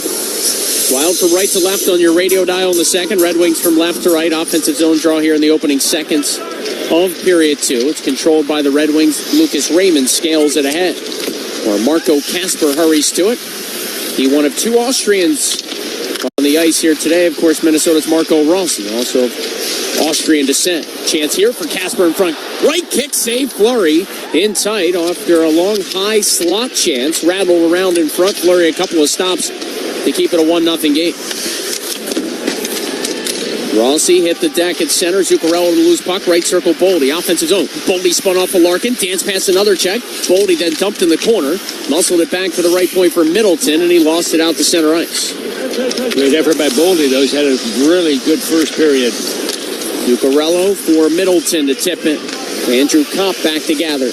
Kopp around his own cage. Bounced it off the boards. Deflected in by Vladimir Tarasenko, who won the Stanley Cup with the Florida Panthers last year after beginning the season with the Ottawa Senators. Tarasenko got his 300th career goal in their most recent game. That was 2 weeks ago to the day. Eric Sinek over the blue line finds Vinny Hinostroza as the Wild back in business. Hinostroza carves it to the right point. Spurgeon a shot, tipped down in front. Eric Sinek out from the pile, able to knuckle it free. Johansson centers. It'll tip along and find the neutral zone. Spurgeon lasers it back in. Simon Edvinsson is back for the Red Wings defense. He'll bank it free. Albert Johansson headmans. It tips in off to Brinkett. Fleury with his goal stick. Leaves it for Jonas Brodin. Brodin for Liam Ogren on a left wing breakout. Now middle of the ice. Freddie Gaudreau taps along. Foligno try to work it deep, and the puck now deflects into the Red Wings bench with 1:54 played in the second. Well, Tom Reed's hotline is back tonight. I should say today, and most nights following the second period. Text in your comments at 64686, and one random listener will win a pair of tickets to see the Wild and the Wings on Tuesday night in St. Paul. Should be warmer weather by that point, with the 40s coming into play here in the next couple of days. We go from -30 with the wind chill to 43 degrees in a week span. Go figure. See, Bismarck, North Dakota, the other day was -39 Fahrenheit. That's without the wind chill. Yeah, no thanks. I'm good. I'm going to be weatherman. My next career. Jake T. Comfort to Eric Gustafson from the left point off to Patrick Kane. Now at the right point, Justin Hall flings it down low. Berggren tried to center. Kane tapped along. Comfort gives it back to Kane. Kane threw one in front for a tip by Berggren that went just wide. Gaudreau then dumped in the Wild slot. Still haven't had a penalty here in this hockey game. 2.5 minutes gone by in the second period. The Red Wings, twice in the last 3 games, haven't been shorthanded, including that last game, February the 8th against the Lightning. So for a team much like the Wild struggling in the PK for basically the whole season, at least Detroit's been somewhat disciplined lately. Hard to give up power play goals if you're never shorthanded. Yeah, they've averaged just they've had 6 minutes of penalty time in each game this year. Minnesota is at 7.9. But it used to be, you didn't think much about getting penalties, but now, a lot of games are won and lost depending on power plays, shorthanded situations. Icing on the Wild brings the draw back in their zone to the right of Fleury. They trail the Red Wings here 1-0 early stages of the second. Boudreau and Larkin on the draw. Larkin won it cleanly. Sider found some help. Lucas Raymond shakes towards the right circle. Bought himself some space.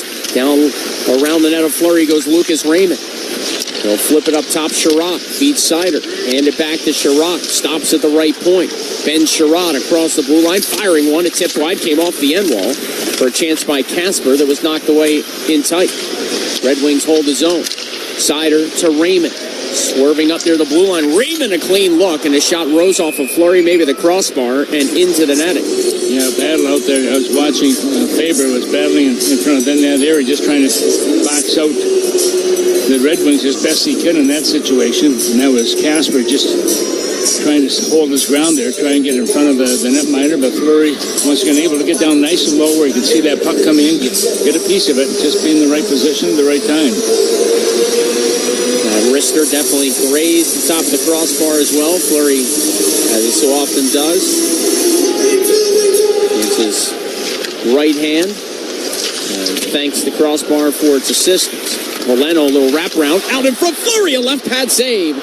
As Rasmussen was open to the back post on a rebound bid, Fleury sprawled out and kept it 1-0. Joe, another situation where Minnesota lost the draw in the defensive zone. Rasmussen looks to center.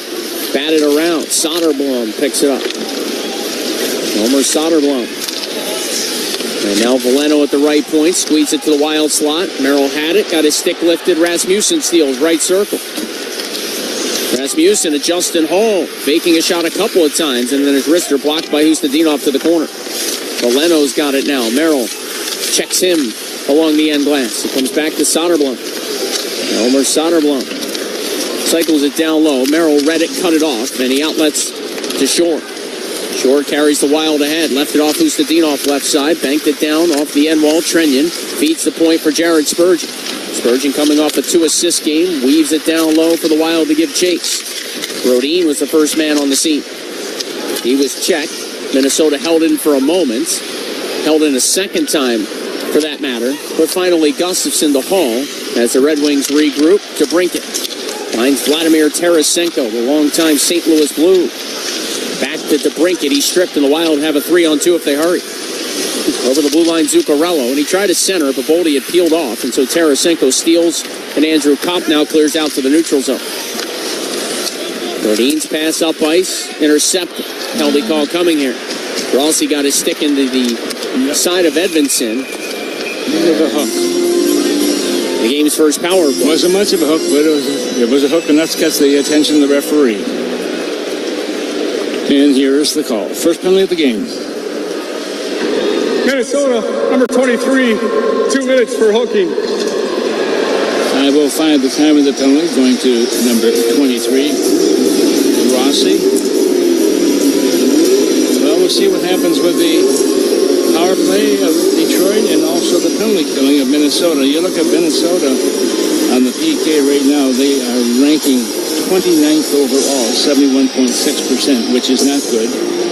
And the Red Wings on the power play are number 3 in the league at 28%.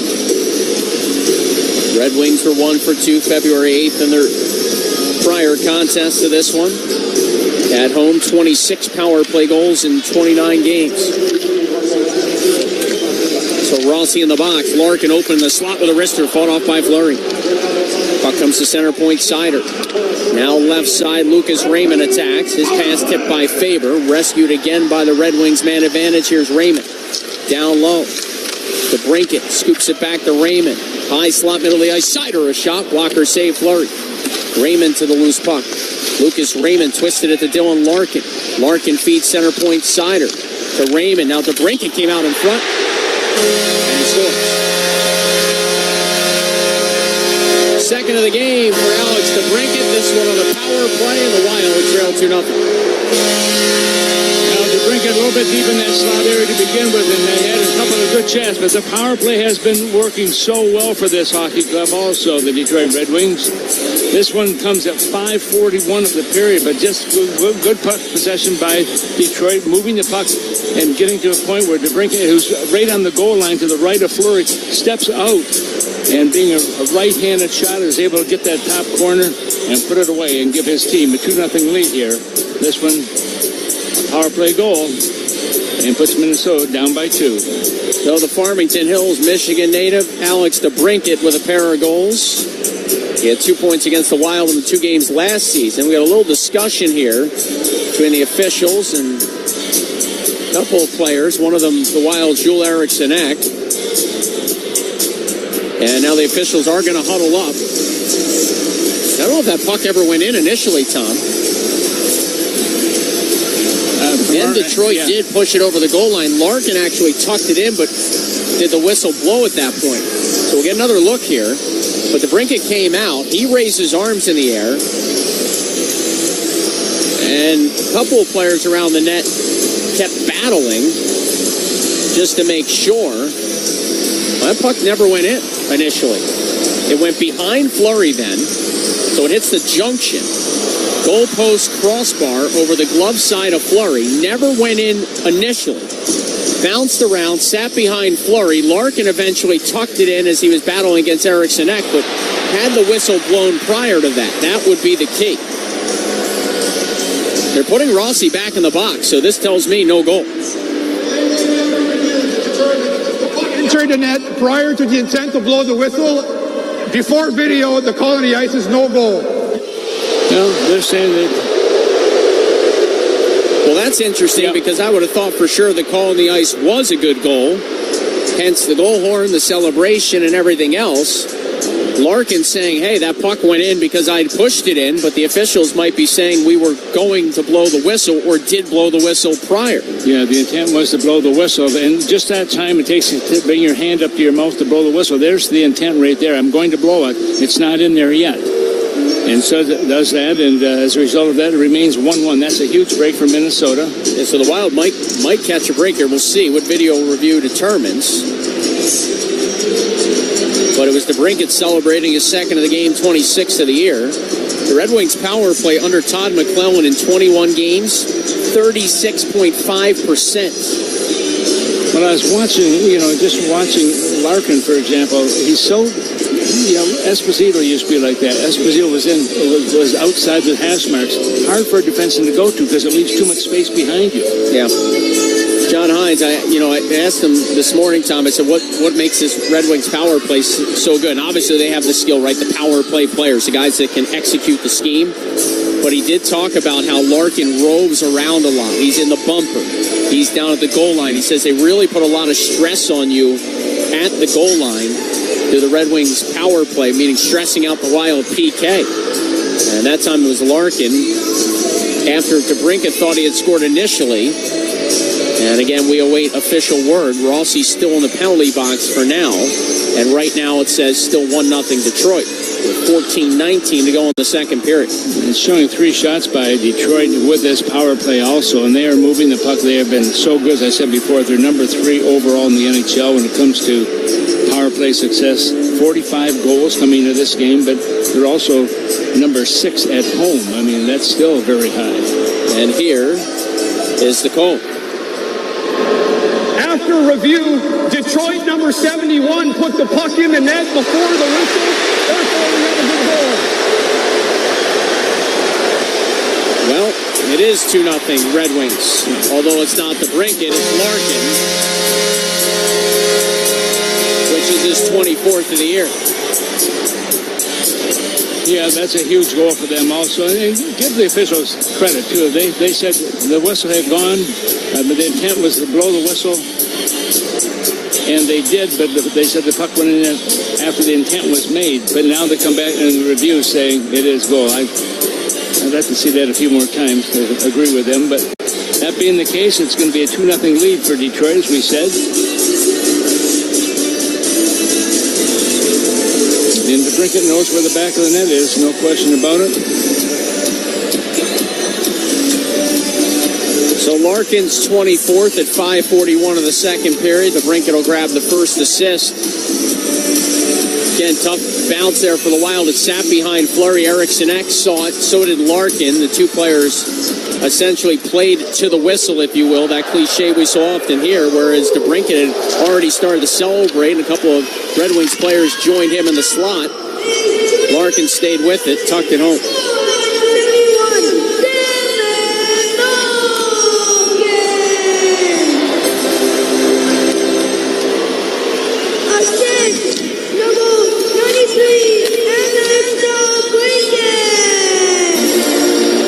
To Zuccarello as the Wild attack here. We're back to live action. Zuccarello beats Spurgeon for a shot, and that's stopped by Cam Talbot.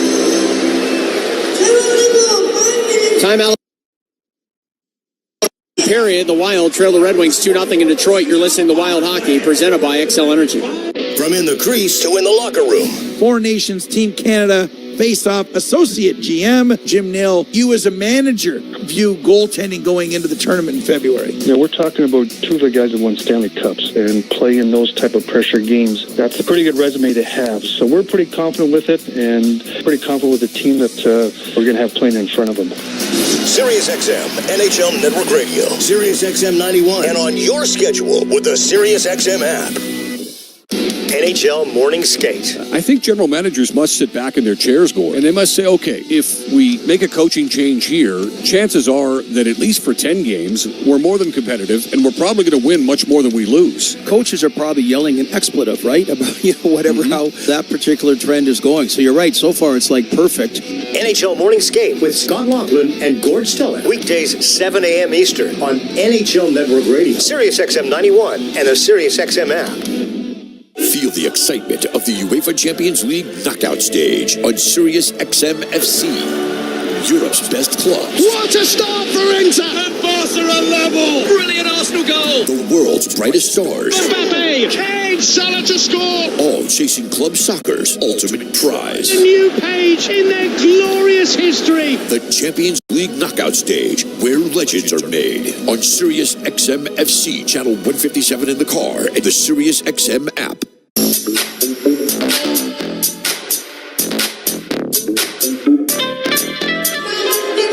Detroit in this period gets a power play goal, giving him a 2-0 lead right now. That goal is going to be credit to Larkin with DeBrincat and also Raymond getting the assist on that one. Minnesota trails right by a score of 2-0 right now. And there are 16 remaining in period number 2. Puck is on the ice, staying nice and cold and frozen as the players get ready for the face-off deep in the Detroit zone to the left of Cam Talbot. Wild again, their 5th multi-goal comeback win of the season. And their last game before the break, that came at home against the Islanders. They won it 6-3. They trailed 3-1 in the second. Here they're down 2-0. Looking for another multi-goal comeback victory. Got to start somewhere offensively, though.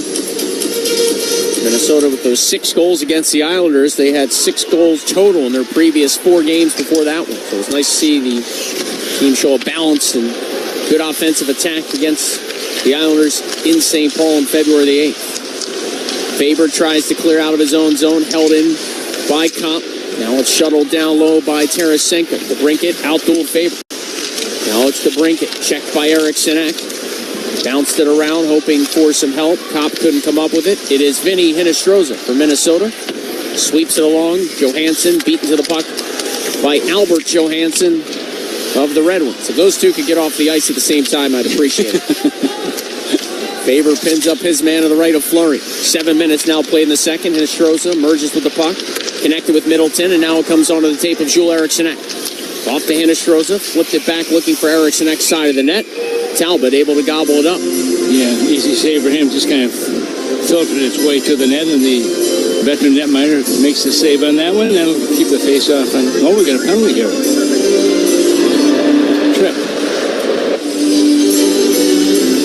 So Minnesota will go on the power play. That's the youngster out of Tonka Bay, Minnesota.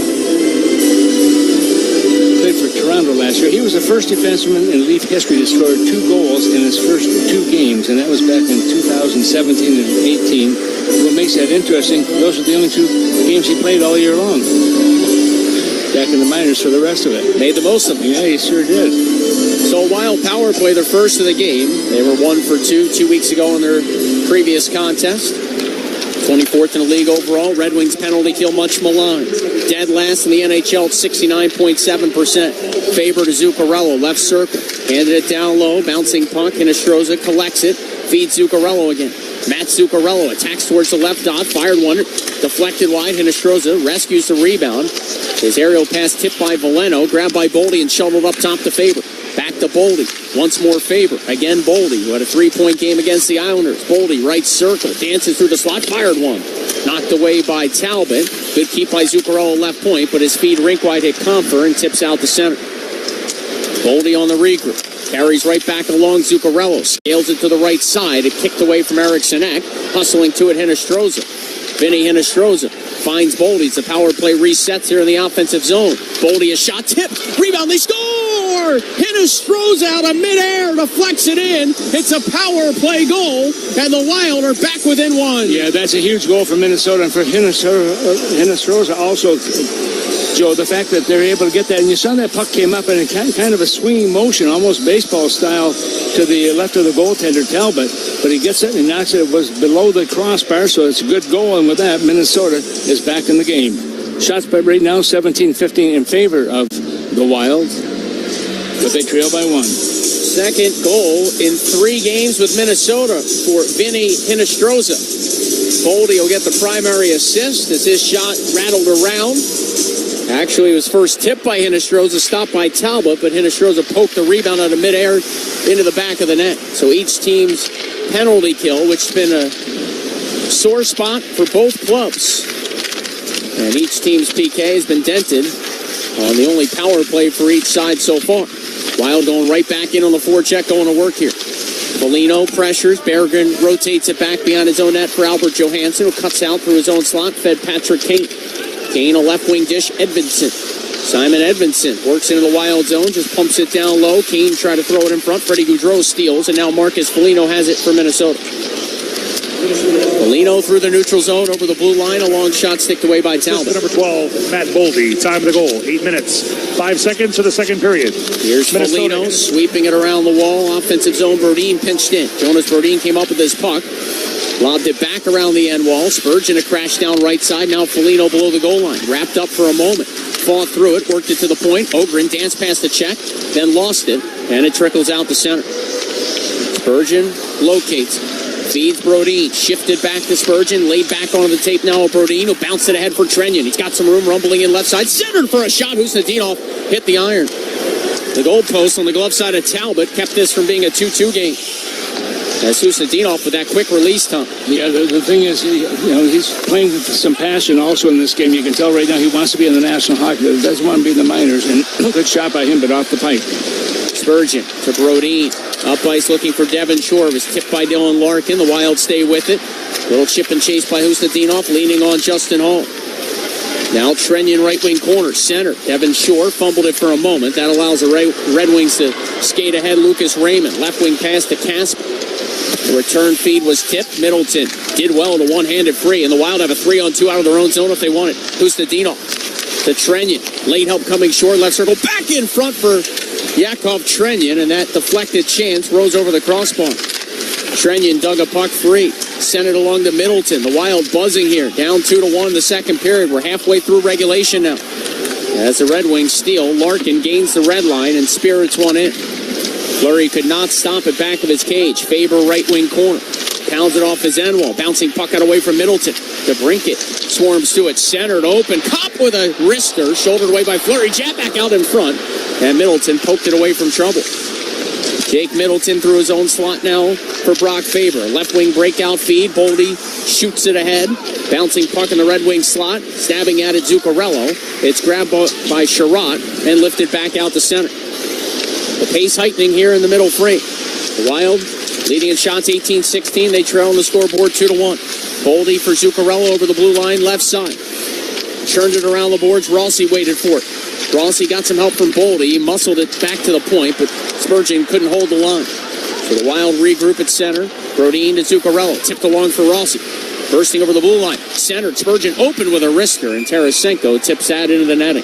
Yeah, you watch the defense right now, and you watch Spurgeon coming in there, just getting, putting himself in position to receive a pass, take the shot, and unfortunately for him, it went in the netting above the glass. 8:41 to go. Second period from Detroit. The Wild trail the Red Wings 2-1. You're listening to Wild Hockey, presented by XL Energy. Hey, Wild fans, you want your family to be warm and comfortable during our Minnesota winters, right? That's why it's good to know the knowledgeable and friendly dealers at Bryant Heating and Cooling, who will do whatever it takes to keep your heating system running safely and efficiently, no matter what the weather throws at you. Plus, score up to $2,600 in tax credits on qualifying Bryant systems and ask about rebates and financing for qualified buyers. Find your local dealer at Bryant.com. Bryant, official heating and cooling company of the Minnesota Wild. As a business leader, every day brings countless decisions. Some big, some small, some easy, and some you need to sleep on. Work with a banker who gets you, gets your business, and can help you make the right decisions to meet your goals. So you're not just navigating between choices, you're planning your success. Work with Bremer Bank, because understanding is everything. Put us to work for you today at bremer.com. Scoreboard update. One other game in progress. The Oilers lead the Flyers 2-1, just starting the second period. Here in St. Paul later on today, the Girls State High School Hockey Tournament will crown some champions. 4 o'clock in Class A, it's Warroad against Dodge County. In the AA, it's 7 o'clock, Bill Murray against Edina. Let's pause 10 seconds for station identification. You're listening to Wild Hockey, presented by XL Energy. Before, during, wrist far shoots, deflected, they score! lives here. Sirius XM NHL Network Radio. On time in Detroit. I got that final game. Class A, AA, Bill Murray, Edina. Who are you picking? Well, I think you know. Oh, that's right, you live in Edina. Cake eaters, baby. Now, right now, the face-off is going to be deep in the Detroit zone. 8:41 to go here in period number 2. Minnesota trail 2-0, but a power play goal, a huge goal for Minnesota. Minnesota getting the goal on that one, his second of the season. Boldy picked up the assist. That's number 29 in the face-off deep in the Detroit zone. Vinny Hinostroza. 2 goals in 3 games with Minnesota. The game winner in his debut with the Wild. His 10th career game-winning goal. That came on Thursday, February the 6th. And we've seen him get some power play time the last couple of contests as well. After being claimed off waivers from Nashville, and here he is right on cue. Trying to center, ricochets around. Marcus Johansson finds it, cuts beyond the net of Talbot. Wild in business here as Brodin activates. On the interchange, he took it from Johansson, cut around the net of Talbot. And now Spurgeon. Spurgeon floats it along. Hinostroza left circle, try to sky it back off the end glass, and that found the netting. 8:01 to go in the second period. Well, join us on Tuesday for the rematch with the Red Wings and the Love Your Melon ticket pack. This package includes your game ticket and an exclusive Love Your Melon beanie. Get yours now at wild.com/pack.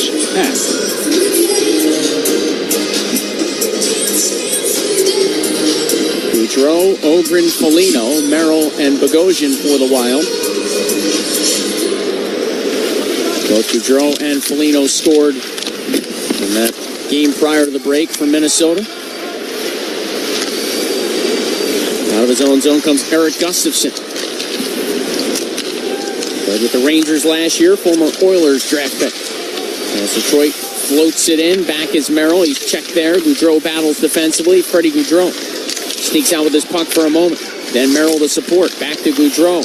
Away from the harassment of Veleno. The Red Wings causing some chaos here as they eventually dig this puck free and spring it to the right point for Hall. Now to Gustafson. A left side wrister missed by a mile. 7:20 left, second period. Foligno checks Hall. Merrill staples his man to the glass.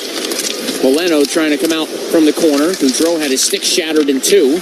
He has to stay out and defend as Minnesota can't get it out initially. Now Foligno finds Bogosian, who gains the red line, picks his head up, carries over the blue line, hands it off. Ogren a long shot. It was blocked by Hall.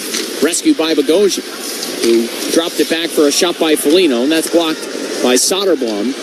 And it deflects out the center. Soderblom a bit hobbled as he goes to the Red Wings bench. The Wild shifted back in from the neutral zone. Red Wings clear it safely out to the neutral ice area. Raymond picks it up. Pounded on the backside by Trenyon. Lucas Raymond. Watched now by Brock Faber. Threw it around the Wild end boards. Sider pinched in. And works it back along where Raymond left wing boards. To Kasper. Marco Kasper around the Wild net. Fired one in front. Faber will pick it up. He's hounded by Raymond and taken off the puck. Raymond then centered. Devin Shore steals that. And he'll lead the charge ahead for Minnesota, finding Husnudinov. He steps over the blue line. Murat Husnudinov to the right wing boards for a one-timer by Trenyon. That's swallowed up by Talbot. Yeah, good shot by Trenyon. A little bit of nonsense going on behind the goal line. No punches thrown. A lot of lips are moving pretty good on the players. But I think that's all it's going to be. Things are settling down. I was watching that broken stick where Minnesota had the stick broken. Fleury came out into the corner and shot it away to get away from that. Cleaned up the mess? Yeah, cleaned up.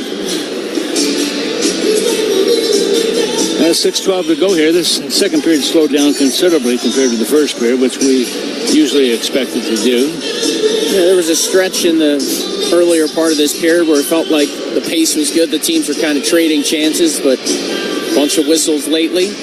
Each team's had a power play. Each team scored on the man advantage here in the second.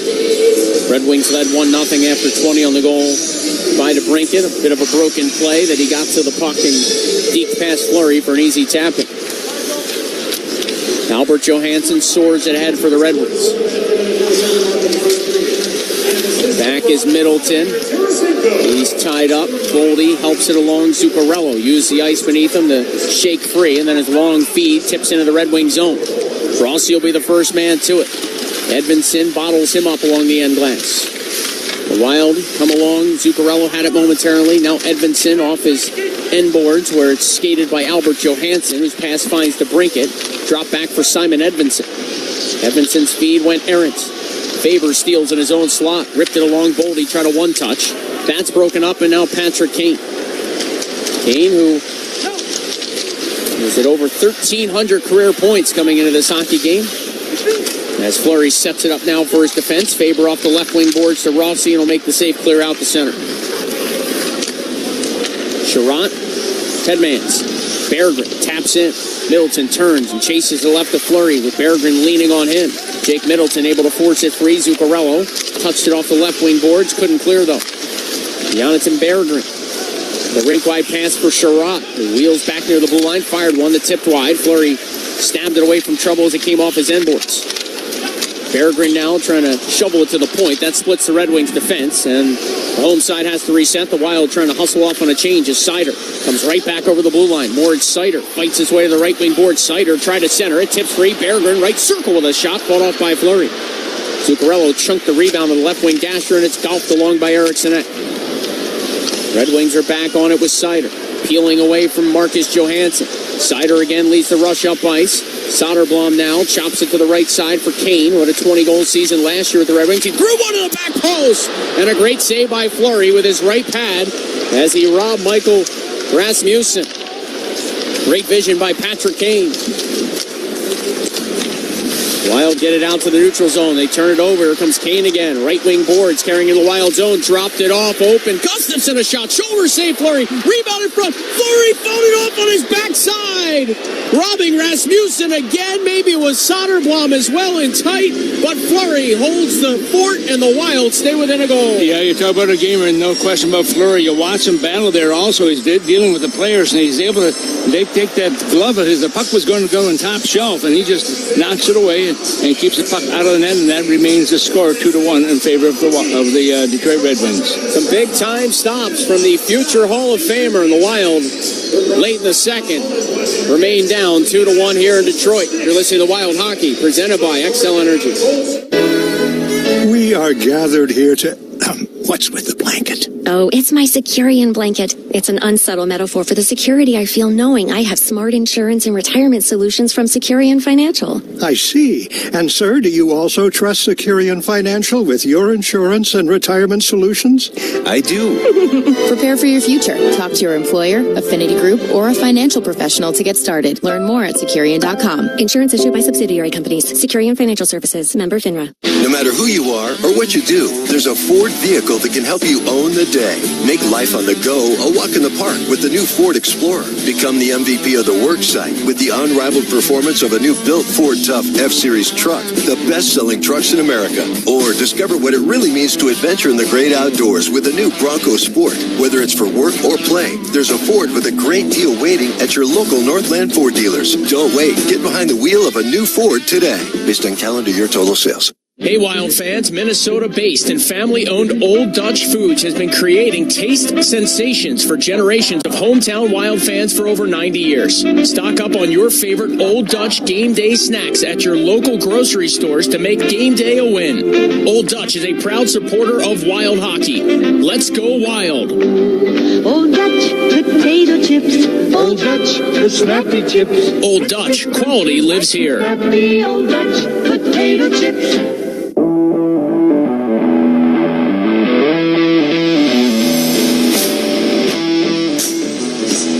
Faceoff going to be deep in the Minnesota zone. I'm watching Fleury right now. He's in behind the net, kind of stretching out a little bit.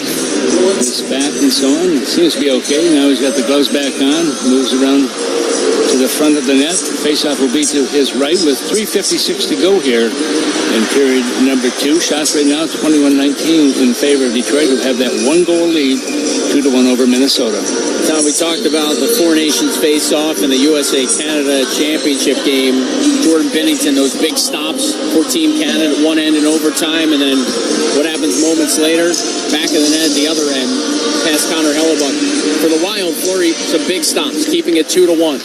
Can Minnesota now build some momentum off, some clutch saves by their goaltender? Well, you'd hope so. I mean, that's what you're looking for. Goalies have to make those impossible saves to help your team win. There's no question, and Fleury's done that over the years. Kane at the right point, tracked by Freddie Gaudreau. So he laced it down low. Red Wings trying to step out in front. They fire one to the back post. Well defended by Minnesota. Kane hustles to it, leaves it to the point. Albert Johansson to the left circle. Edvinsson fakes a shot, dances in. Simon Edvinsson below the goal line. Around the net of Fleury. Scrambly sequence here for the Wild. Comfort wheels it to Berggren. His pass tipped by Foligno. Kept in by Albert Johansson.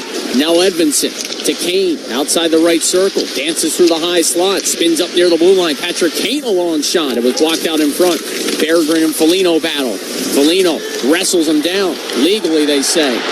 Crowd felt otherwise as Freddie Gaudreau scales it ahead.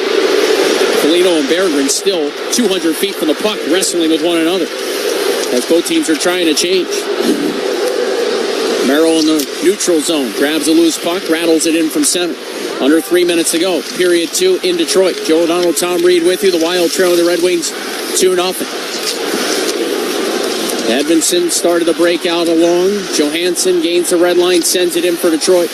Joe Veleno met in the corner by John Merrill. Wild with their fourth line on the ice. Chance stopped by Fleury. Empty net on a rebound for Rasmussen. He couldn't get a shot through. Devin Shore saved the day. Boy, he was reaching for it, but he just couldn't get the stick on the puck. Eric Gustafsson now for the Red Wings, who have started to rise to the task here. Merrill steals back of his net. And a center breakout pass for Husnudinov, who cut deeper in the Wild zone and then flipped it back along. It's given away. Veleno through the slot. Firing! Fleury made the save, and he poked the loose puck away from trouble. Merrill couldn't clear again. Gustafsson to Veleno. Right side Soderblom, a wrister, blocked by Merrill, who golfs it free. Trenyon turned it over. Rasmussen trying to center. That's blocked. Back on it. Here's Raymond dancing past the check, and he lost it. For the Wild. A little sloppy last couple of shifts. Yes, certainly has been in their own defensive zone, which is not good. So the veteran, more than 900 games in his career, Zach Bogosian just lugs it ahead and makes sure this puck gets deep in the Red Wing zone. Dylan Larkin from back of his own net. Right wing feed for Gustafsson, who lost the handle to Zuccarello. Stepping to it, Middleton. Flipped along for Boldy. Carrying in left side. Boldy's wrister blocked by Justin Hall. Boldy shoved it back of the net. Rossi with some time and space. He'll feed the point. Favor a shot. Kicked out by Talbot with his left pad. Larkin clears up, blocked by Boldy. Twisted along for Zuccarello, but he's pressured immediately by Casper.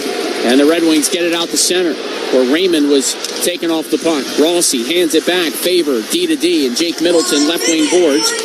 Scoops it along. Zuccarello over the blue line. Couldn't handle that pass cleanly. Final minute now of the second. Marco Casper chisels it in. Fleury stops it, hands it cleanly along Jake Middleton, left side. Feeding Faber. Good up ice pass Boldy. Dancing in the Red Wing zone. A long wrister that he sailed over the head of Talbot. Rossi tried to dig it free. Zuccarello now at the right wing hash mark. Followed up by 2 red jerseys. Rossi rejoins the scrum with 30 seconds left in the period. Boldy checked his man off the puck. That allows Faber to keep in. He'll find Zuccarello. Faber cut through the slot. Took a return feed, but a glance wide. Oh, boy, Faber then got laid out by DeBrincat. The Wild didn't like it. Boldy goes right after DeBrincat. All heck's broken loose. 20 seconds to go in the period, and everybody's got a partner after DeBrincat cleaned up Faber, side of the net. Got a wrestling match between DeBrincat and Boldy, I believe. Yeah, and that was going to be that's actually Rossi.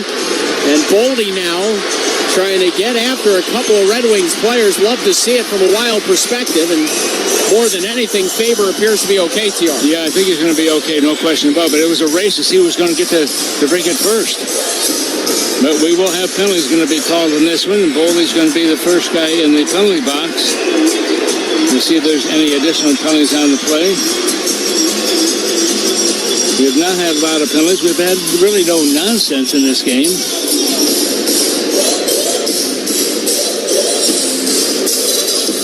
So it was Rossi and Larkin. And they show the replay. A clean shoulder to the upper chest with the chops of Brock Faber.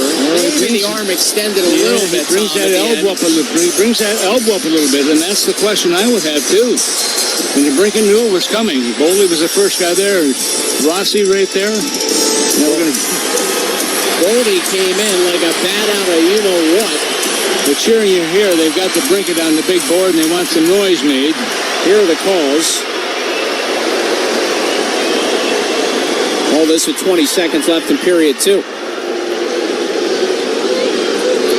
The puck is in the Wild zone. That would indicate a Red Wings power play. John Hines now wants a word with one of our 2 referees, that being Gislan Hebert, Jake Brink. Well, but the other referee. When you get the arm up like that too, I mean that's bringing the elbow up, and that's what I'm questioning. Why isn't there an elbowing call? Live action, I thought it was clean. Second look, you're right, Tom. That arm extends out at the end as he finishes that hit literally on Faber. Faber cut around the net. I don't think he saw the brink until it was too late. He was sort of in the railroad tracks there. So a big hit, and Boldy beelined in. Minnesota number 12, 2 minutes for unsportsmanlike conduct and 2 minutes for roughing. Detroit number 18, 2 minutes for roughing. But again, Tom, I just love the intensity that Matt Boldy has brought to this game. He's been skating, he's been passionate, and there he jumps in to aid one of his teammates. And even after the fact in the penalty box, not often you see Boldy that visibly sort of emotional at a certain circumstance in a regular season game. Yeah, and he's such a skilled player also. It'd be nice to be a little more aggressive nature to his game a little bit. And, sometimes that will happen. Games like this, you get a little more involved physically. Red Wings fumbled one off to draw out the center. They quickly laser it back in with 10 seconds left in the period. Brodin just trying to tie it up along his end wall. Over the right shoulder of Fleury. Red Wings dug it free. It skips along for Sider. He's got a hustle. 2 seconds left in the period. Larkin left side. Raymond waiting. Ran out of time. So, each team with a power play goal in the second period. The Red Wings will begin the third with a minute 41 left on the extra penalty to Boldy.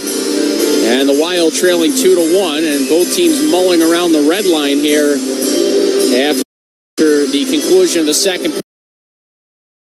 Safe to say the Wild didn't like that hit from DeBrincat on Faber.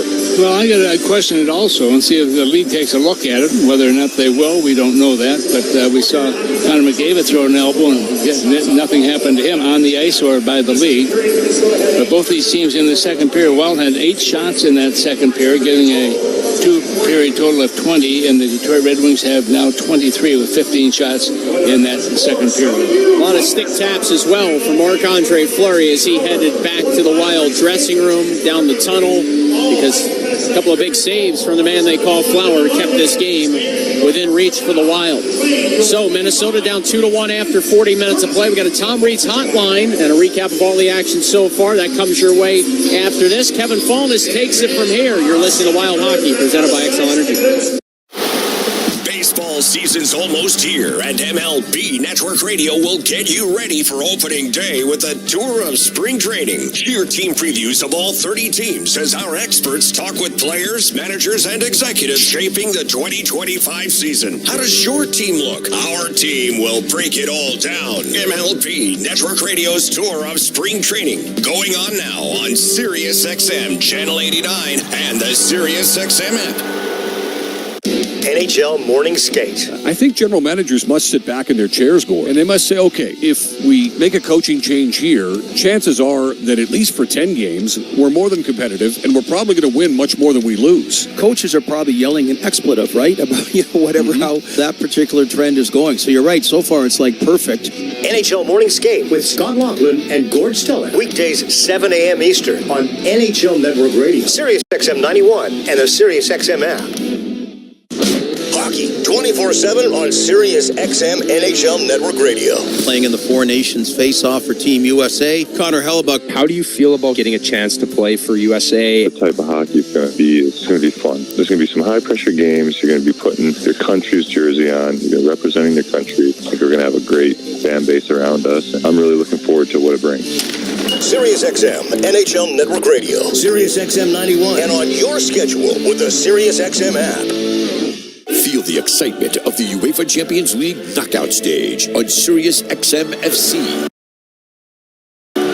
Europe's best clubs. What a start for Inter! And Barca are level! Brilliant Arsenal goal! The world's brightest stars. Mbappe! Kane! Salah to score! All chasing club soccer's ultimate prize. A new page in their glorious history. The Champions League knockout stage, where legends are made on Sirius XM FC.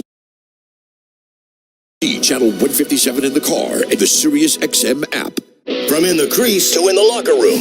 Four Nations, Team Canada, Face-Off, Associate GM, Jim Nill. You as a manager view goaltending going into the tournament in February. We're talking about 2 of the guys that won Stanley Cups and play in those type of pressure games. That's a pretty good resume to have. So we're pretty confident with it and pretty confident with the team that we're going to have playing in front of them. Sirius XM NHL Network Radio, Sirius XM 91, and on your schedule with the Sirius XM app. The big names are on NHL Network Radio. Avalanche General Manager Chris McFarland. What went into maybe change that duo in goal? With the work of our scout, Wedgwood's experience, he was a veteran guy, he's been through the grind. We were very bullish on McKenzie, and when the opportunity came to add him, we just felt it was the right move for us, long term. Sirius XM NHL Network Radio, Sirius XM 91, and the Sirius XM app.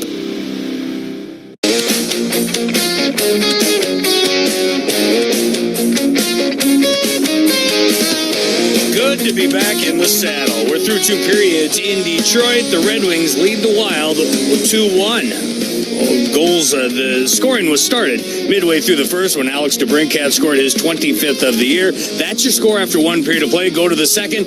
Dylan Larkin, a controversial goal, makes it 2-0 at the 5:41 mark, comes on the power play, Wild down 2-rip. But then the new guy tips one home, bats it out of midair. Vinny Hinostroza again. Boldy, a shot, tip, rebound, they score! Hinostroza out of midair, deflects it in. It's a power play goal, and the Wild are back within 1. Hinostroza 2 goals in 3 games with the Minnesota Wild. Matt Boldy 18 points in the last 18 games. He'll get the lone assist.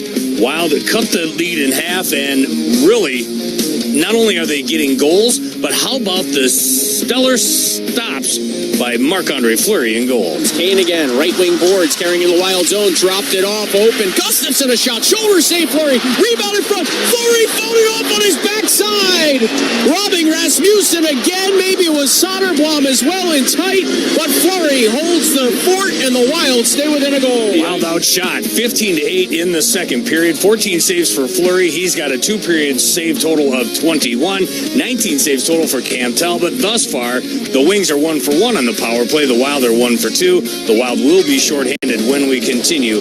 Matt Boldy in the box. Let's send you back out to Little Caesars Arena. Tom Reed with today's goal scorer. Well, the end of 2 periods, the score right now is Detroit 2, Minnesota 1. Downstairs right now is a guy who certainly has helped Minnesota with a goal in this hockey game, Vinny Hinostroza. And I guess, first of all, Vinny, take us through that second period. And you guys are so good in that first period, backed off a little bit in period number 2. Yeah, I think obviously they kind of controlled some of the game there in the second. I think coming out for the third, we have an opportunity to shut down their power play, gain the momentum back, and take over that third and put ourselves in a good position to win. So that's what we're going to look to do. A lot of excitement with what's going on recently with the U.S. and Canada and so on. I'm sure that as players watching from afar, it had to be fun for you guys also watching the game unfold.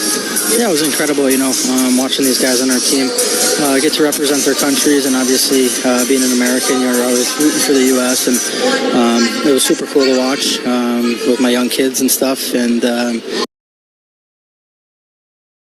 get back to working here with the team.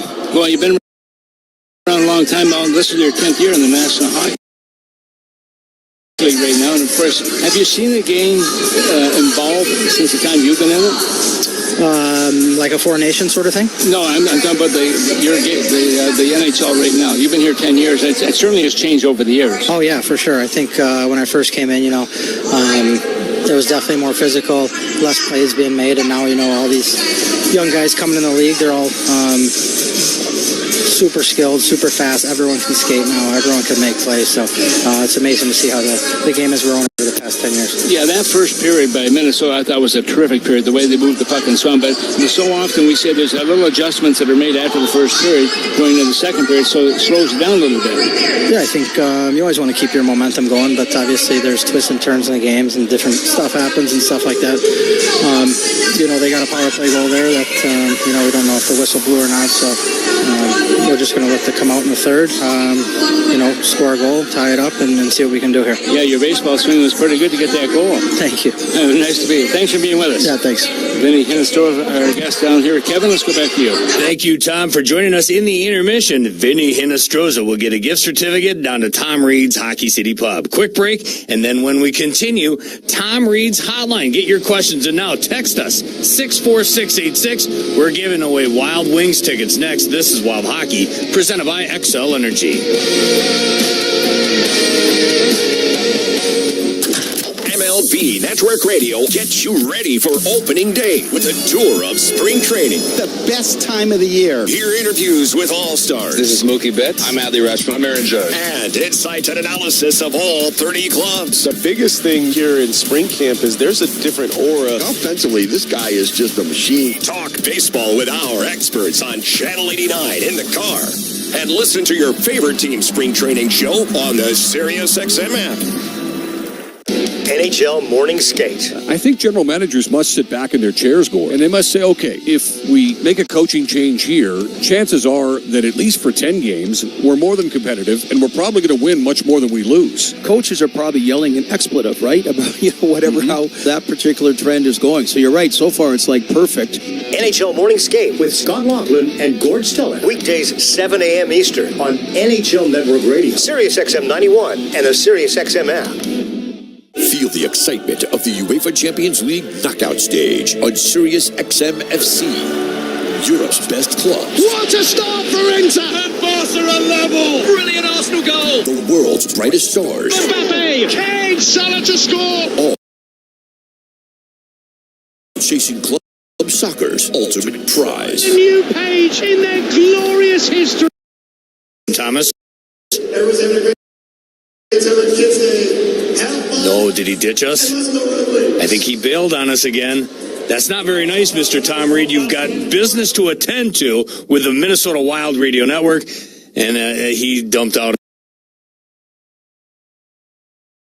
on us once again. But that's all right. That'll give us an opportunity. Oh, let's go out to Tom Reed. Tom, sorry we weren't feeding it to you. Good afternoon, my friend. Tom, you there with me? I'm here. How are you doing? Good afternoon, sir. Oh, good afternoon. How are things there? It's never been better. You made me worried, and it was on our end, so it had nothing to do with you. But we're doing a Tom Reed's hotline, and we're going to take some questions here from the fans. How does that sound? It sounds great. Did you get the interview or not? I did. We played it. It all was fantastic, and it was great to hear Mr.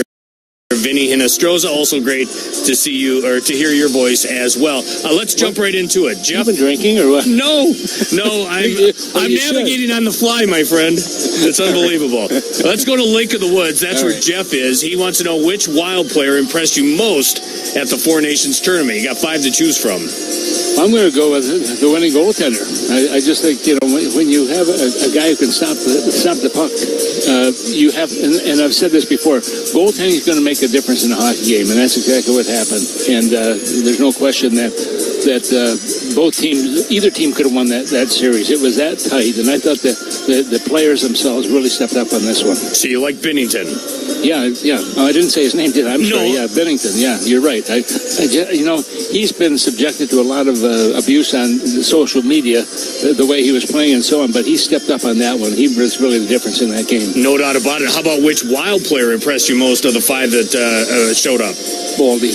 I have to go with Boldy. I just thought he had a terrific series. There's no question. I mean, the elevation of the game was tremendous because you had so many future Hall of Famers and all-star players playing in that whole series. And everyone figured, and I said Canada would be number 1 and the U.S. would be number 2. But as the game went on, I thought, boy, this could change in a hurry. But give both teams a lot of credit. They really stepped to the plate. And when you have over 16 million people watching it, it certainly made a name for hockey. Yeah, no doubt, and it did a great job for the young guys that were in that Wild uniform, battling for their country, the Swedes and Team USA from the 218 area code.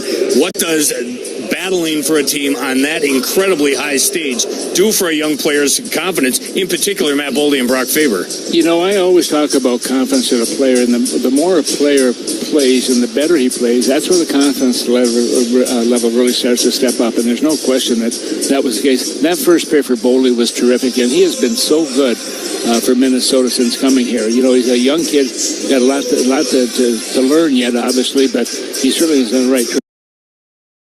But the confidence level for a player playing in a game like that has to be tremendous. Last one here from the 651 area code. Tom, as a fan, he feels disappointment that Kaprizov needs more time for healing. In what ways do you think that impacts the players and the team as they continue to play without him? Well, they've done very well without him, and they'll continue to do so. I mean, having him in the lineup is going to make this a better team, but you want to make sure, Kevin, him coming in, that he's going to be close to 100%, because you don't want the injury bug to stay with him right now that we've seen that he's had some issues, obviously, all season long. And even when he came back, you could tell it wasn't the player that we expected to be. And hopefully he's going to be on the mend and be able to play sooner than later. I hope you're right. Thomas, thank you. Thank you. That is Tom Reed at Little Caesars Arena, where the Wild trail the Red Wings 2-1 after 40 minutes of play. Vinny Hinestroza, his second goal in 3 games with the Minnesota Wild, cuts the lead in half on the power play. That's where we sit through 40 minutes. Wild trail the Red Wings 2-1, as mentioned. Marc-Andre Fleury gets the start in net, 14 saves in the second, 21 total through 40 minutes of play. Wild on the PK when we continue. Matt Boldy in the box for roughing. We're back with the third period next. This is Wild Hockey presented by XL Energy. As a business leader, every day brings countless decisions. Some big, some small, some easy, and some you need to sleep on. Work with a banker who gets you, gets your business, and can help you make the right decisions to meet your goals. So you're not just navigating between choices, you're planning your success. Work with Bremer Bank, because understanding is everything. Put us to work for you today at bremer.com.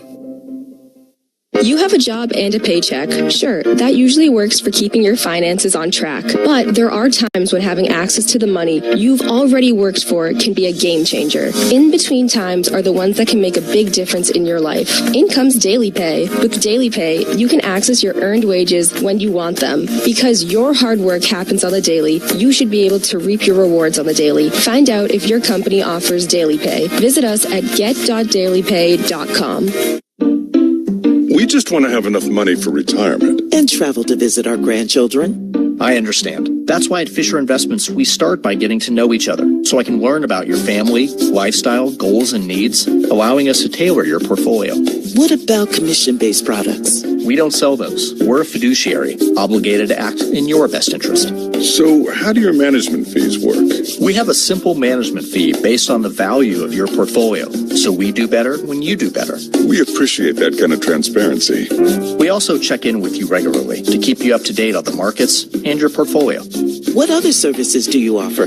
As a client, you have access to resources on investing, financial planning, estate planning, Social Security, Medicare, and more. Wow, it sounds like Fisher Investments has everything we need. At Fisher Investments, we're clearly different. Learn more at FisherInvestments.com. Investing in securities involves the risk of loss. Can Wonderland is an epic indoor mini golf course with 18 holes built by teams of local artists, surrounded by a jaw-dropping retro arcade of over 125 rare, nostalgic pinball and video games, along with awesome one-of-a-kind specialty amusements. Can Wonderland is the place to go for fun for all ages, families, groups, team building, and celebrations of any kind. Set your tea time for mini golf and enjoy tasty food and drinks. There's something for everyone at Can Wonderland. That's CanCanWonderland.com. Hey everyone, Adney and Burke here to talk about our great podcast, NHL Unscripted with Burke and Demers. Jason Demers here. After playing 700 NHL games, it turns out I have an opinion or two. Whoever's saying trade one of them, you don't know anything about hockey. I'm on the bandwagon. I'm rooting for this team. With new guests every week, we will talk about hockey and more. Can't wait till you watch the movie because it's the biggest award of her career. He went into the cheetah exhibit, and the cheetah took a piece out of him, and he came into the ring the next day. Tune in to NHL Unscripted with Burke and Demers on the iHeartRadio app or wherever you get your podcasts.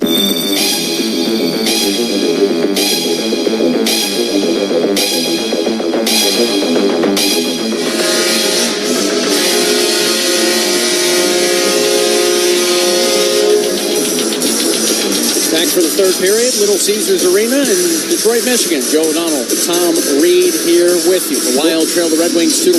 Yeah, Joe, you look at the third period also. When Detroit's leading after 40 minutes of play, their record going in the third is 21-1. That's a phenomenal record. Points in 21 of the 22 games they've been leading. You look at Minnesota, they have come back and picked up points in 5 of those games. They've gone 3-13-2 when they trail after 2 periods of play. So right now, the faceoff is at center ice.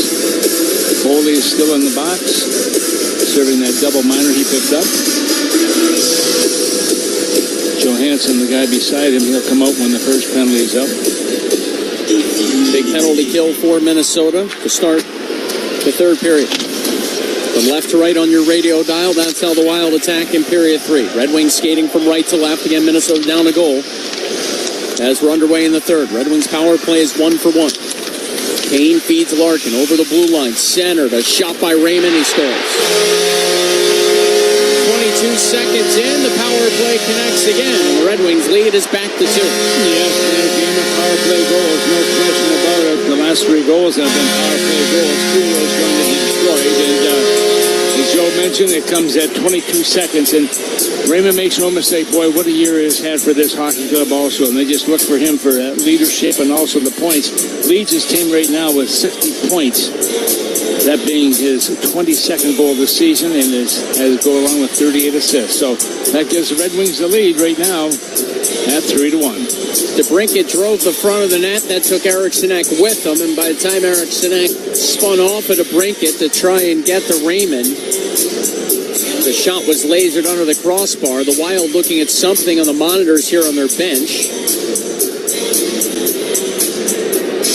And they're being given some time here as they chat with the video crew of Jonas Plum and TJ Gindra.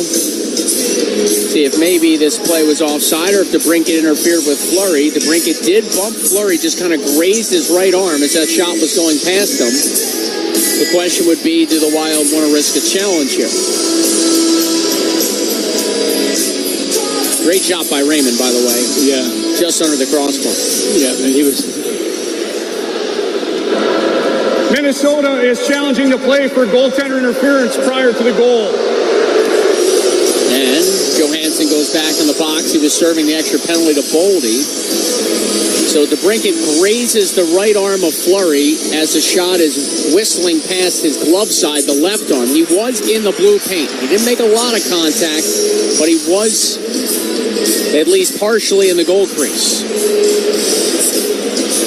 Yeah, Fleury not very happy, obviously. You can see there is some contact made between them. Not a lot of contact, but did it throw him off enough where he couldn't get himself in position? Fleury didn't react to it like he felt he was bumped, but obviously the Wild coaches figuring a challenge here is worthwhile. We have seen less, I'd say, get called for goaltender interference. Standard's been pretty stringent.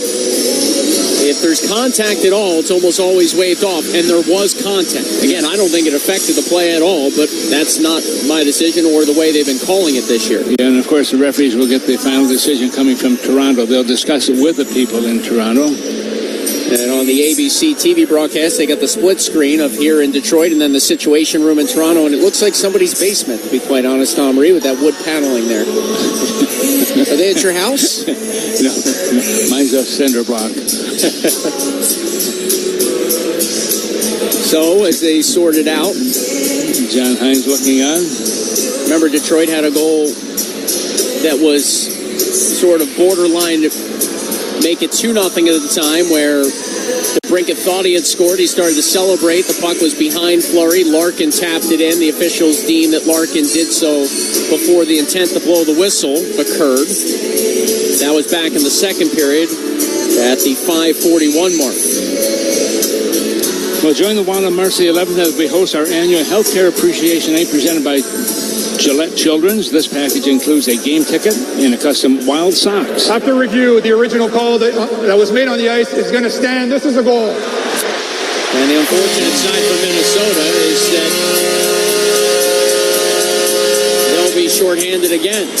Johansson comes out of the box. Zuccarello, who serves a lot of the bench minors and such, will sit. And the Wild streak of, I think, 5 for 5 on coaches' challenges this year comes to an end. Yeah, for Raymond, that is his 22nd goal of the season. Larkin will pick up this 20 assists, and Kane will get number 20 on the year, the veteran winger. And this is now gut check time with the Red Wings power play already being 2 for 2. Third in the league coming in. Remarkable under Todd McClellan in the 21 games. And they go right back to the man advantage. Middleton steals on a centering pass. And he'll play it back out the other way. So I don't know what they're going to do with this penalty killing. It's killing him. When you get into playoff competition, you better not get any penalties, obviously. But the thing is, they've got to find a way to cure what ails him in that area. Well, PK was 7 for 7 over a 3-game stretch prior to the Four Nations faceoff break. Right wing side favor to a loose puck. Able to smack it down. So a lot of hockey left. We played just over a minute in the third, but the Wild down 3-1 and shorthanded here for another $1.10. Raymond finds Dylan Larkin. Larkin muscles his way over the blue line. Feathered it back to Brinket. Shoves it along the boards. It was in between both Kane and Raymond. Neither grabbed it, so Freddie Gaudreau cleans up the mess. Halfway home now on the delay of game penalty for the failed coach's challenge. Should be noted that Alex Tanguay, longtime NHLer, spent time with the Iowa Wild as a coach. Still on this McClellan staff. He helps run the team's power play. He was a heck of a player offensively in his career. Another clear down by Minnesota. The one assistant that Tom McClellan brought with him when he took over in late December is Trent Yarner. He's the other new addition to the staff is Bob Buchner and Derek Malone, the lead to their duties on December the 26th. Down to just 20 seconds left on the Red Wings power play. They haven't had much going here. Comfer to Berggren, left wing side Rasmussen. Back to Jonathan Berggren. He was stripped by Husnudinov, and the Wild clear all the way down to Spurgeon. Use the middle of the ice to work it in towards Talbot. So Zuccarello steps out of the box now, and the Wild finally get a kill. But the damage already done. The Red Wings 2 for 3 now on the power play. And the Wild down 3-1 here, early stages of the third. Again, skating from left to right on your radio dial in period 3. Minnesota dropped 2 straight road games on their last trip. Haven't lost 3 in a row on the road all season, leading the NHL in road wins and standings points as Gaudreau off the rush for Minnesota. Flips in a little backhander. Talbot able to grab it and hang on. Yeah, he's watching Foligno. Foligno, this is not his usual type of game that he plays. He's much more physical, but I haven't seen a lot of that out of him right now. But Minnesota's got to find a way. Down by 2 right now, 3-1 in favor of the hometown team. They've had 24 shots. Minnesota had 22. But more importantly, Minnesota's got to find a way to obviously, if they're going to get penalties, you better be able to kill them off, and they have not been able to do that all season long. Red Wings now run their stretch of 3 or more goals in a game to 7 straight contests with 3 goals or more scored by Detroit. Casper shoves one off the glass, out through center, dies short of icing. Middleton charges back for it, cuts around the net of Fleury, leaned on by Dylan Larkin, flopped it along where Boldy tried to get it out. Raymond held it. Boldy took it away and carries the Wild through center ice, gaining the red line, scaling a backhander in to the left of Talbot. Sider quickly rims it free, and Comfer gets it out to center ice. Stick tap to our engineer Denny Cap here at Little Caesars Arena, finding a note that Andrew Kopp did not come out for the third period for the Red Wings, so Detroit down a forward. Marcus Johansson for Minnesota. Off to Jonas Brodin. Brodin lugs it ahead, smacks it off the boards. Eriksson Ek onside as Hinostroza going in front of the net, wristed a shot. Talbot the save. Johansson waved to miss at the rebound, but holds in as Spurgeon to Brodin. Off to Eriksson Ek for a one-timer. He hammered it wide.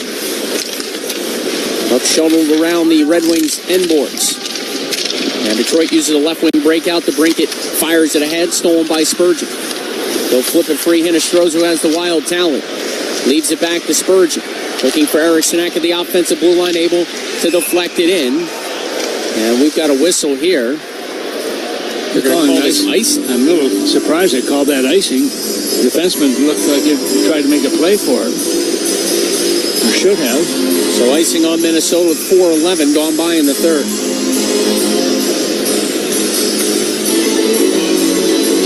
They'll keep the face-off to the right of Marc-Andre Fleury. Rasmussen and Eriksson Ek on the draw. And now Rasmussen has to back out of the circle for a moment. Eriksson Ek, the 28-year-old, nearing 300 career points all with Minnesota, wins this draw back. Bogosian off the glass, safely ahead. Waved at and missed by Gustafsson, but another icing call on the Wild. I'm getting confused on these icing calls. I mean, it went right past Gustafsson, who tried to make a play on the puck just because he didn't come up with it. I would assume that the icing call would have been negated there, but another draw to the right of Fleury. Eriksson Ek and Rasmussen again on the tie-up. It's plucked loose by Spurgeon, who needs a change as he works it free. Marcus Johansson hits the red line, and this time sends it in, and no icing coming. Justin Hall for the Red Wings. Over to Kane. Shifts past some trouble. Patrick Kane over the blue line. Dropped it back. Soderblom left side. Rasmussen a shot. Tipped off Bogosian and rose over the net. Hall holds in to Gustafsson. Swung it along high slot. Soderblom. Fleury got bump penalty call coming on the Red Wings. Fleury ended up getting knocked down on his goal crease. And as the Red Wings touch up at center, still early in the third, Bogosian now going after Rasmussen, the player that bumped into Fleury. Yeah, right now Minnesota needs to stay on the ice. They need to make sure they have a power play going in here. And watching Bogosian talking to the referee right now, but he's okay. He's not going to go in the box, but Minnesota will be having a power play. Here's the call. 27, minor penalty, goaltender interference. Well, goaltender interference comes a little bit late, but Rasmussen gets the call on that one. Big body also at 6'6", 220 pounds, and with Detroit last year had 13 goals and 20 assists on the year. So he's got some firepower to his game. This penalty coming at 4:53 of the third.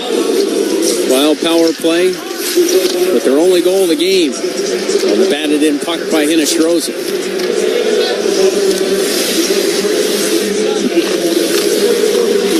The Wild out of their own zone here after a clear down by the Red Wings PK. Again, dead last in the league, the Detroit penalty kill. Charging in Eriksson Ek, left it back, right point Faber, shifted along Zuccarello, cross ice Boldy at the right dot. Boldy, up top Faber, a one-timer, stopped by Talbot, rebound pounded around, not out. Faber goes rink wide, bounced off the boards, Boldy held in, smacked it into the right wing corner, it's Hinostroza, trying to label it to the point, and that deflects back through center ice. On the reset, Faber, quick up Hinostroza, has the Wild tally over the blue line, offered one towards the front of the net, stick saved by Talbot. Eriksson Ek and Zuccarello battle for the rebound. Zuccarello left wing corner. Scooped it to the point. Boldy back to Matt Zuccarello at the hash marks. High slot Eriksson Ek. He'll feed Boldy, attacking him from the blue line. Down behind the net now, Zuccarello. Shoved it back for Boldy. He'll take it for a skate up near the blue line. Twisting outside the left circle, Boldy. Now along the hash marks. Fed Hinostroza at the goal line. Vinny Hinostroza to the point for Brock Faber. Faber waits down low. Boldy has a lane if he wants it. Cut out in front. Tried to fire it to Eriksson Ek. And it deflects to the right point. Faber holds in. Power play at 38 seconds. Eriksson Ek pinned up. Three Wild players dig it free. Faber attacks. Cross ice open. A shot by Hinostroza. Stopped by Talbot. Rebound held in by Zuccarello. He'll find Faber. Faber to Boldy. One touch back to Brock Faber. High slot, middle of the ice. Faber waiting. Waiting some more. Rolls it along Zuccarello. Backdoor pass. Tipped away by Hall. Power play down to 15 seconds. Boldy rescues it. Boldy cuts behind the net of Talbot. Left wing boards offensive zone. Boldy try to stab it to the point. Zuccarello to the left circle. Eriksson Ek with a shot. Shoulder saved by Talbot. Eriksson Ek being hooked in the corner. Battled for the rebound. Muscled it off for Boldy. Came back to Eriksson Ek. Power play is over. Hinostroza to Faber. Right circle. Dancing in. Took a shot and was blocked to the corner. Following it up. Left wing boards was Zuccarello. His opportunity was blocked. 5-on-5 hockey. More pressure though by the Wild. Boldy swoops it along to Brodin fresh off the bench. Jonas Brodin at the right point. Labeled it along for Boldy, and he was poke checked. Rasmussen darting in. Faber trying to catch him. Rasmussen in with a shot, and a blocker saved by Fleury. Some tired Wild players still off from the end of the power play as Brodin blocks a feed. It stayed in play. Rasmussen now trying to center. Brodin able to strip that free. Lug it ahead. And scoop this puck through center ice. You look at Minnesota, they had chances with the man advantage there. Just couldn't find the back of the net, and they did a good job of moving the puck player to player, but unfortunately not able to capitalize yet. They still fail by 2. Spurgeon to Brodin, unable to get it out. Now Spurgeon for Marcus Johansson, who cuts back into the Wild zone. Nearing 12 minutes to go in regulation. The Wild need 2 to tie, down 3-1 in Detroit. Brodin through his own goal mouth. Plays it on the tape of Spurgeon, pressured, shifted it back to Brodin. A 1-3-1 neutral zone here for the Red Wings, giving the Wild some fits. Finally able to knuckle to long Rossi, tips in from center. Dylan Larkin to Ben Sherratt. He'll clear it off the glass, past Bogosian, all the way down, and icing waved off. Merrill back to pick it up. He'll reverse to Bogosian, who stops behind the net of Fleury. Left wing corner feed. It is Merrill hacking it along. Trenyon tips in. Trenyon and Gustafson on this foot race for the loose change deep in the Red Wing zone. Marcus Johansson pinned up by Albert Johansson. This is to the right of Talbot, still deep in Detroit ice. Freddie Gaudreau now wins a war, got it to the point. Merrill a long shot, that glanced wide. Bogosian pinched in. Soderblom checks in. Picking it up, Trenyon, just inside the offensive blue line. Able to cycle it down low. Albert Johansson there, cut it off, but he gave it away. Johansson centers. Trenyon a one-timer. Knocked away by Talbot. Gaudreau to the rebound for Minnesota. Checked a couple of times, and the puck loosened up for Kane to get it just out the center. For the Wild steal and come rumbling right back in with Trenyon. To Marcus Johansson over the blue line, and he's bumped off the puck.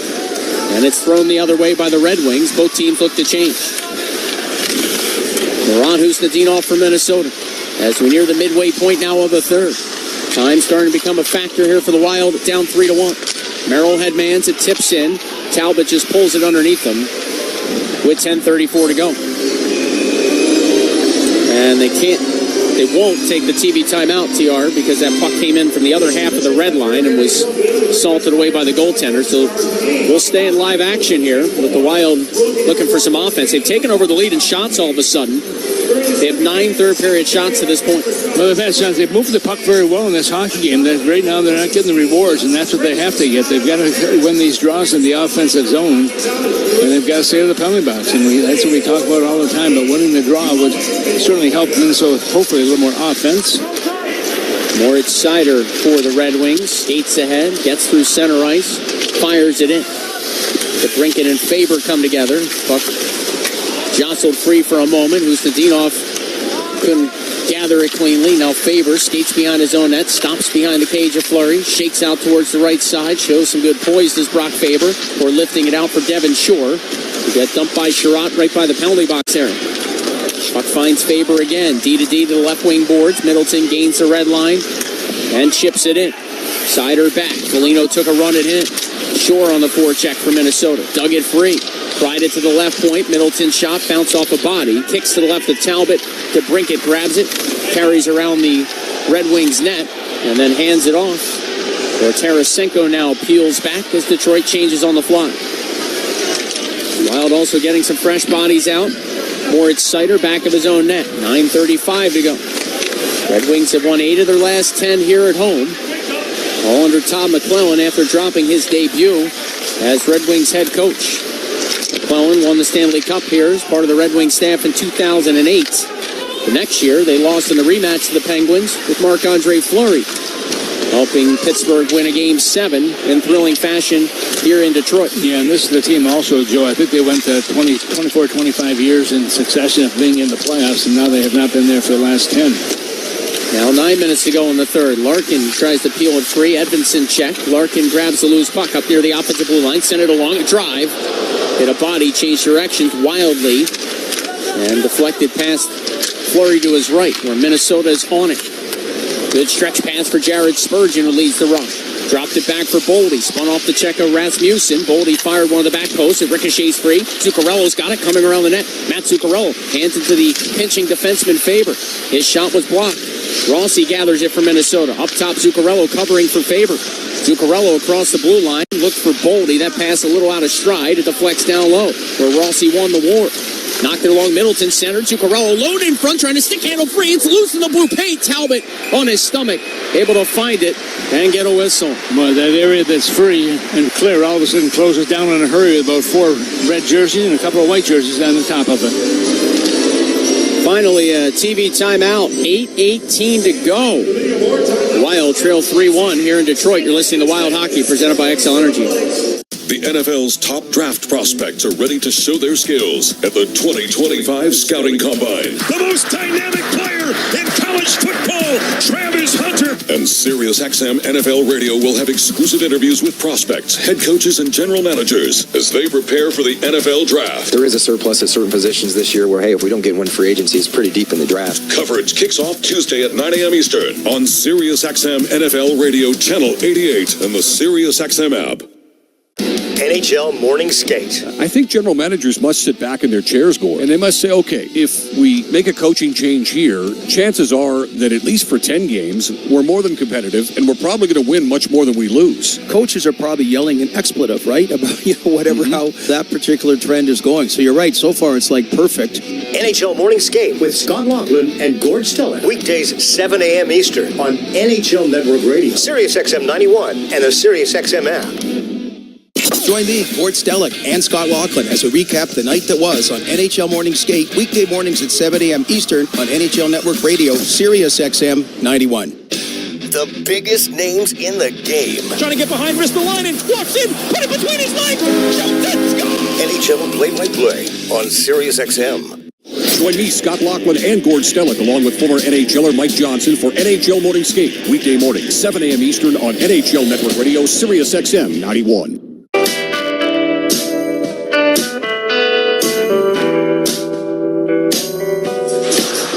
Well, still a 2-goal lead for the Red Wings, 3-1, with 8:18 to go here in the third period. And right now, Minnesota just trying to get some possession time with that puck. Detroit's done a nice job. You can see there's a huge difference with this hockey club since Todd McClellan has taken over with this hockey team just after the Christmas break. And So with that in mind, the faceoff is going to be deep in the Detroit zone to the right of their netminder, who has been so good, the former Wild netminder, Cam Talbot. Eriksson Ek on the draw. Wild win the faceoff. Hinestroza helped it to the point. Middleton to Faber. Attacks right side. Fired one. It bounced down in front. Sider grabs it. Got tripped up. And as Hinestroza touches up the puck, another tough break for the Wild. They'll be shorthanded again. Middleton, as you often say, Tom, beat the referee to the box. Yeah, he sure did. He knew right away. He was reaching once again, and once your stick goes in the skates. Number 5, 2 minutes for tripping. There's going to be a penalty in that call being made by the referee, Jake Brink. And so another power play. This one coming at 11 of the third period. Face-off deep in the Minnesota zone. With just 8:09 to go, down 2. Another successful PK at the forefront here for Minnesota. Sider at the left point, wound it around the boards. Brodin cut it off behind his own net, immediately tied up. Now Lucas Raymond for the Red Wings, emerging out of the corner. Shifted it up top. Freddie Gaudreau lost his stick. Not sure if it's broken or not, but the Wild now in a lot of trouble here. The stick about 25 feet away from the reach of Gaudreau. Right by Lucas Raymond, who handles the puck. Right circle it comes. A wrist shot kicked out by Fleury. That came from Kane. Fleury made the save against his former teammate. That stick of Gaudreau was pushed out to center ice now, so he remains helpless out here. Was it broken? It's in the penalty box now, so he's not getting it back anytime soon. Yeah, that's what I'm saying. But if it's not broken, leave it there so he can pick it up. Eriksson Ek on a shorthanded break, fought past the check, drew a penalty, doing so. Gets in front of Talbot, made a skate save, and then Eriksson Ek bumped into his former teammate, and he's in a wrestling match back of the net now with Dylan Larkin. Penalty call was coming on Detroit on that shorthanded break as Eriksson Ek out-muscled the big German defenseman Sider, but just couldn't tuck it past Talbot, who got his right pad out. Boy, would that have been an absolute huge tally, shorthanded for Minnesota. Wow. I mean, he made a great play with it, no question about it. A good presence of mind, and all of a sudden, here's the call of the referee. Detroit number 53, minor penalty for slashing. Detroit 71, Minnesota 2 each roughing. So the Wild will lose Eriksson Ek, unfortunately, for this 4-on-4 and eventual power play because he bumped into Talbot and then got in the shoving match with Larkin. But again, you got a player coming full speed on a breakaway with a guy pounding him on a back check pressure. Yeah. Like, what do you expect him to do when he gets to the goal crease and the goalie makes the save? He's got nowhere to go. And you notice how he stops also, which is the right move. Instead of going behind that stop, and hopefully that puck will be loose. But right now they're having a problem with the net at the far end. The rink attendants here in Detroit trying to reset that net. Yeah, when Eriksson Ek bumped into Talbot, the net came way off its pegs, and Larkin grabbed Eriksson Ek, and they got into a gloves-on scrum. And so they've got to fix the net behind Talbot. 7:17 left. 1:09 left on the penalty to Middleton. Sider, the initial call, trying to hound Eriksson Ek and keep him from darting off to the races shorthanded. And again, the Red Wings leading the Wild 3-1. Yeah, you look right now, Minnesota's had 6 penalties for a total of 12 minutes, and Detroit's had also 6 for 12 minutes. But the difference has been in the power play goals also, and that's where Detroit has the edge on that one. So all 3 penalties at 12:43 of the third. And the Wild host the Red Wings on Tuesday. Detroit has to play the Ducks here tomorrow. Red Wings 1-5-0 in the first of a back-to-back, and that one win came the last time they had a back-to-back scenario. Yeah, the referees here just a little powwow at the penalty box area. Yeah, the initial penalty is on Sider. That should be the number on the board. And they've just made that correction. Originally they had Larkin up there.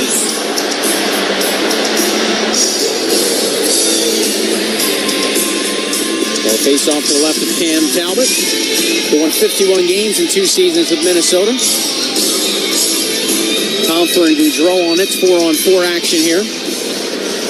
Off the face-off, the Wild control. Minnesota scored just one 4-on-4 goal this season. Red Wings have yet to score one. Penalty now coming on the Red Wings again as Johansson danced in front and wristed a shot shouldered away by Talbot. Freddie Goudreau the rebound. Empty net here for Minnesota with Fleury at the bench for the extra attacker. Boldy hammers it to the goal line. Johansson centered. Spurgeon with stick check. Boldy follows it up and he scores! Matt Boldy from the slot, wristing it home. It's a one-goal game with 6:53 to go, and the Wild are going to stay on a power play. A huge goal for Minnesota right now, narrowing the gap here by one. It's 3-1 right now by with Detroit in the lead in this one. This has been a kind of a weird game penalty-wise also for me. For some reason, some of the icing calls, they're just not getting it. Now there's another power out of the officials by the penalty box area. Well, I think they're going to try to sort out who comes out, who took the penalty for the delayed call. It looks like Tarasenko, the guilty party. You saw it initially, Tom, the arm up from the referee as Fleury was going to the bench. Boldy with that wrister gets under the right arm past the blocker at Talbot after Spurgeon got stick checked on a centering feed that nearly had the captain set up for a good chance. But either way, Boldy scoring his third goal over the last two games. He's got a 2-point effort here for the Wild. A goal and an assist coming off a 3-point game 2 weeks ago against the Islanders. And a great showing in the Four Nations for Team USA. Playing in almost every situation, Boldy, for the Americans. So 6:53 left. And it stays 4-on-4. So, yes, a power play coming at some point. Tarasenko now, so Sider left the box. Tarasenko replaces him. So you don't see that situation every day. Second 4-on-4 goal of the year for the Wild. If you want to factor in that Fleury wasn't in net. So I don't know how to phrase it. It was 4-on-4 hockey, but then the delayed call made it a 5-on-4 for Minnesota.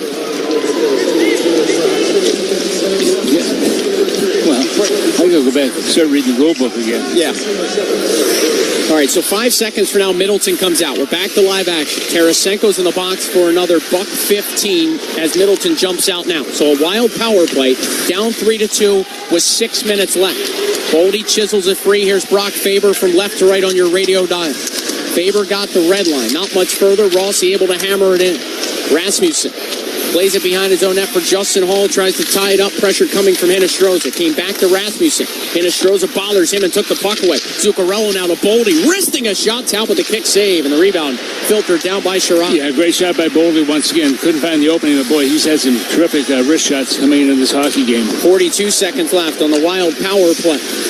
Down 3-2. Hinostroza carries along to Zuccarello. Flopped back along for the chase down of Hinostroza, who peels it around the boards. Rossi keeps in barely. Feathered it to the right circle for Boldy. Rink wide, Zuccarello up top. Rossi, a drive block to came free Boldy. Feeds Faber. Back to Boldy. High slot. Wristing one. Talbot the save. Rebound. Jab just wide by Hinostroza. He got crunched in front, and he's hurt. Boldy to the right circle. Rossi. Hinostroza doubled over as he goes to the Wild bench. Minnesota holds in here. Power play down to its final seconds. Boldy threw one in front. It hit a stick and went just wide. Under 5 minutes to go. Dying seconds of the Tarasenko minor. It comes to Boldy outside the right circle. Cuts middle of the ice. Try to hand it to Faber, but Tarasenko just jumped out of the box. He'll steal and push it into the Wild zone. Yeah, he was behind Boldy, and Boldy didn't see Tarasenko coming out of the penalty box. Boldy deep in his own zone, trying to nudge it free. Boldy now scoops it up. A bouncing puck. Edvinsson holds in. Spins off the head of Zuccarello, and then lost it to Boldy, who goes rink wide through his own slot for Marcus Johansson.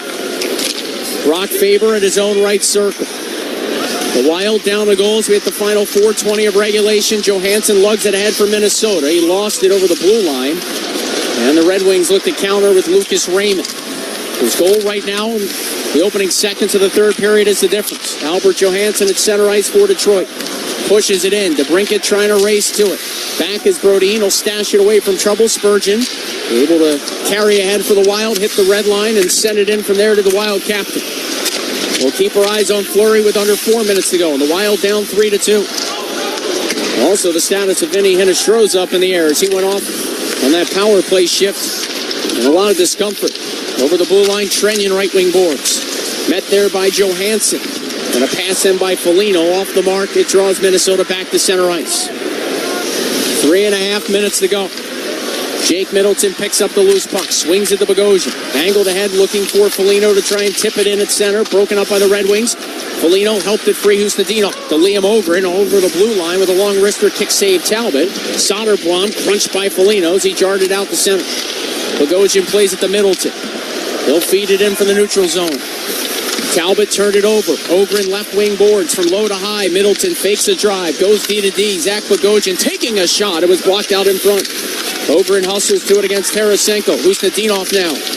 Husnadinov fighting past some pressure. Found a man at the point. Bogosian. His long shot whistled wide.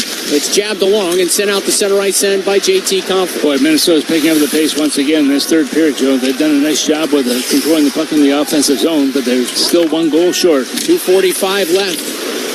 Wild throw it in from center ice. Compher on the quick breakout. Gets the red line. Makes the Wild turn and chase. Brock Faber out of his right wing corner. Faber picks his head up. Launched the pass along for Boldy, who's been excellent here today. Boldy at the offensive blue line spears it in. Fleury looking to the bench with 2:23 to go. In on the forecheck, the Wild dig it free. Boldy to Faber. There goes Fleury to the bench. Wild here with the extra attacker coming onto the ice through the high slot. Rodin lost it for a moment. Regathers right wing side. Fanned on his pass. Then hooked it down low in a second effort at Zuccarello.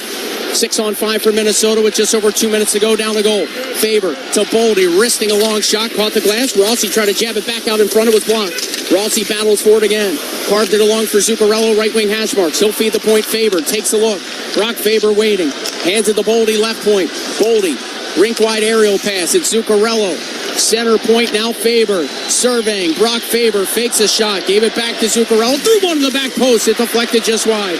Rossi to it. Quickly around the end wall. Boldy at the right wing hash mark. Spun off a hit. Boldy fighting through a slash. Fired one in front of his block. Johansson turned and fired it. That was blocked as well.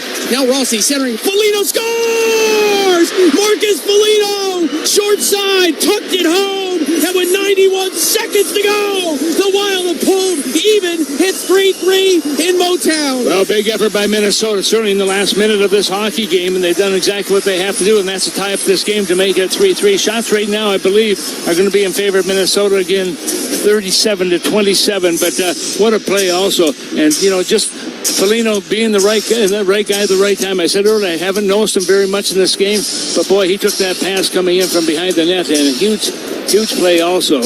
And as he takes a shot, and the release is what the important part of that also, getting it out and quickly before Talbot had a chance to go from his right to his left. Third time this year on the road where the Wild have had an empty net behind them and been able to pull even. Calgary, Utah, and now in Detroit. In Calgary, it was Rossi. In Utah, it was Rossi. And here in Detroit, on this Saturday afternoon, Foligno gets the Wild even. They've erased a 2-goal deficit for the second straight game out of the Wild. Not out of the woods yet in this 3-3 game. Fleury back between the pipes, obviously, with 80 seconds to go. The Red Wings carry ahead with Larkin. Larkin cutting to his right, backhands it in from center. It is grabbed by the Wild's Freddie Gaudreau, dropped off to Brodin and sprung along now for Spurgeon. Jared Spurgeon smashing a pass ahead that tips off a Detroit player and ends up deep in their zone. 65 seconds left. Sider goes across the green. Marco Kasper at the red line fires it in. Fleury settled it down nicely and then pushed it to his left where Brodin churns back away from the pressure of Raymond. Both teams looking to change on the fly. 50 seconds to go. Spurgeon or Brodin. And back to Jared Spurgeon. Boy, a point here in the standings would be massive. 26 games to go beginning today. 10-point cushion over the non-playoff field for Minnesota. Red Wings occupying the final wildcard spot in the Eastern Conference coming in. They play tomorrow against the Ducks. 30 seconds left. Red Wings off the left wing boards, get it out to center. Faber hacks it right back in. Minnesota clears the line. 22 seconds from overtime in a 3-3 game. Simon Edvinsson up ice. Rasmussen tips it in. Fleury hands it along. Faber quickly off the boards. Racing to it, Eriksson. But he's wrapped up immediately. Supporting well was Boldy. He'll scale it ahead. 8 seconds to go. Back is Ben Sherratt. 5 seconds left as he hits the red line. He'll spring it in from center. And we, here in Detroit, are headed for overtime. Well, exciting. When you come back from a 2-goal deficit twice in the same game, that says something about your team. And Foligno, we have not noticed him a lot. I said that, but he was in the right place at the right time. Take that pass and put the puck in the net and puts Minnesota at least 1 point in the standings ahead. Going back-to-back games for Foligno. His 11th of the year, late in the third, tied it at 3. Sudden death OT next from Detroit. You're listening to Wild Hockey, presented by XL Energy. There's a popular swimming pool game named after 13th century Italian explorer Marco Polo. But what happens when the water freezes? May we suggest a new game named after 21st century Austrian forward Marco Rossi? Marco, go low. He scores! Marco Rossi! Not weird. Wild. With Wild Season Tickets, you don't just secure a seat. Unlock exclusive access, personalized service, and more. Become a season ticket member today at wild.com/answer the call. Beautiful mountains, wide open spaces, bustling cities and towns. There's a lot to love in our home states. And at Xcel Energy, we take pride in helping our local communities thrive. Beyond providing reliable energy, we help support the local economy and fund education with grants. Because your home is our home. And together, we can make it a better place to live, work, learn, and play. See how at excelenergy.com/community.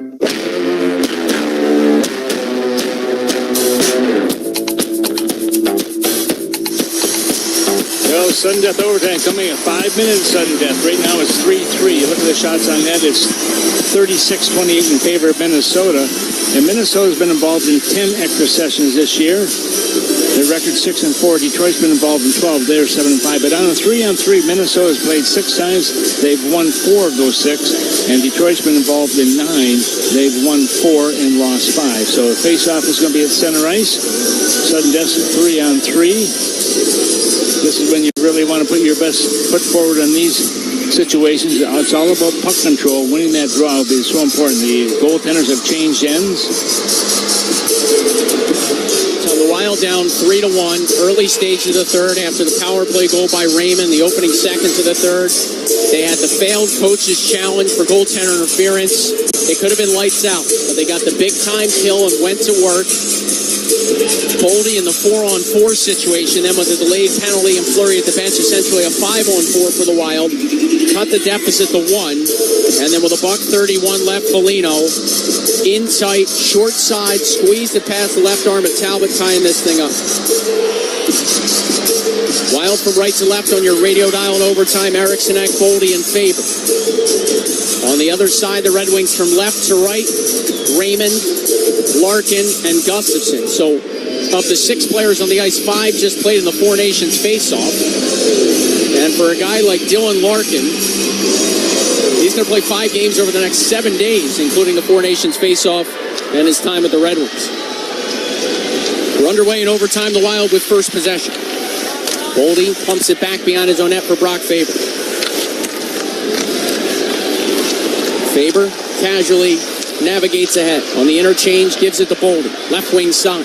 Now cutting through the neutral zone, middle of the ice, Boldy. Hands it to Eriksson, who steps over the blue line. Got past the check. Eriksson with some room in tight. And had a curl back because of the smooth skating of Dylan Larkin. And Eriksson will just take it all the way back through the neutral zone. Taking a look over both shoulders before flipping it along to Faber. Brock Faber just inside his own blue line. Pressured by Raymond. Deep in his own end. Chipped it off his end wall. Spun off a hit.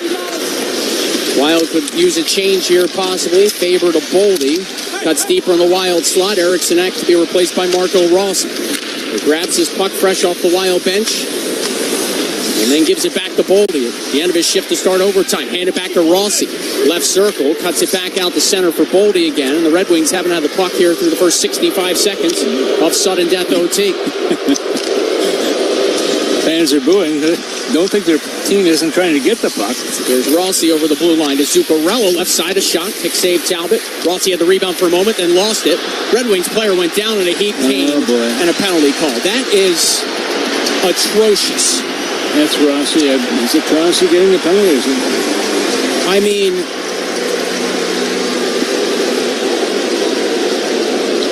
Minnesota, number 23, 2 minutes for hooking. Yeah, it was right along the boards there. If you've listened the last couple of years, you know I don't often give my opinion of a call like this, but I mean, Kane took 3 strides without falling before then falling. Yeah. The Wild bench dismayed at that call. And the Red Wings power play will go to work here early in overtime with Rossi sitting for tripping. Yeah, and that's his second hooking penalty in this hockey game. Or hooking, excuse me. A minute 22 played in OT. It's a 4-on-3 power play. Red Wings allowed to add an extra player onto the ice here in this overtime setting. Larkin directs traffic prior to the draw. Larkin, Sider, Raymond, and Kane with Eriksson, Brodin, and Bogosian on the PK for Minnesota. Now Larkin thrown from the circle. So Kane comes in to take it. Sider over his left shoulder. Larkin shifts to his right. Kane won the draw. Raymond, the Sider, Moritz Sider, right circle.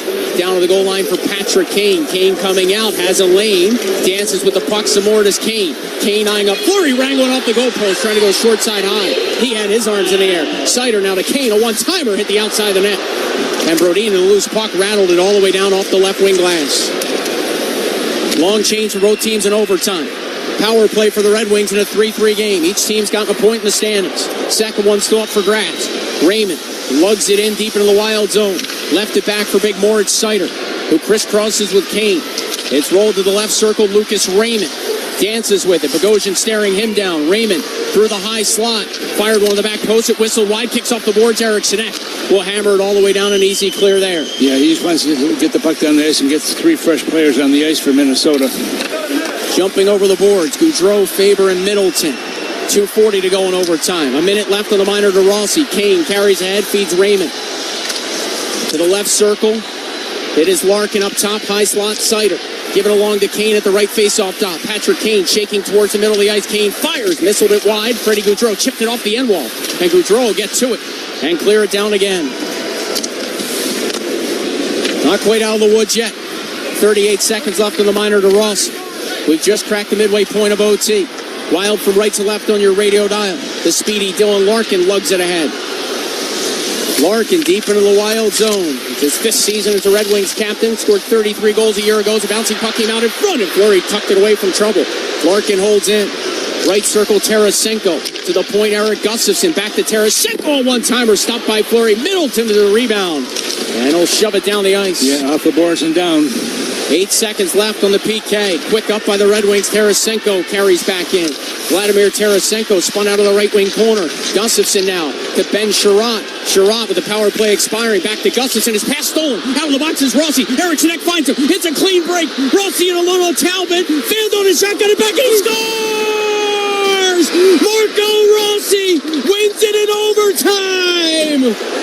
And the Wild come all the way back in Detroit. They stunned the Red Wings 4-3. Well, they came out of the penalty box. He had a couple of hooking penalties in this game, but he makes it work for Minnesota. He's able to get that pass from Eriksson. A nice long lead pass right in the neutralized area. He goes in, and the puck, the goaltender, Talbot got a piece of it to begin with, but it just kind of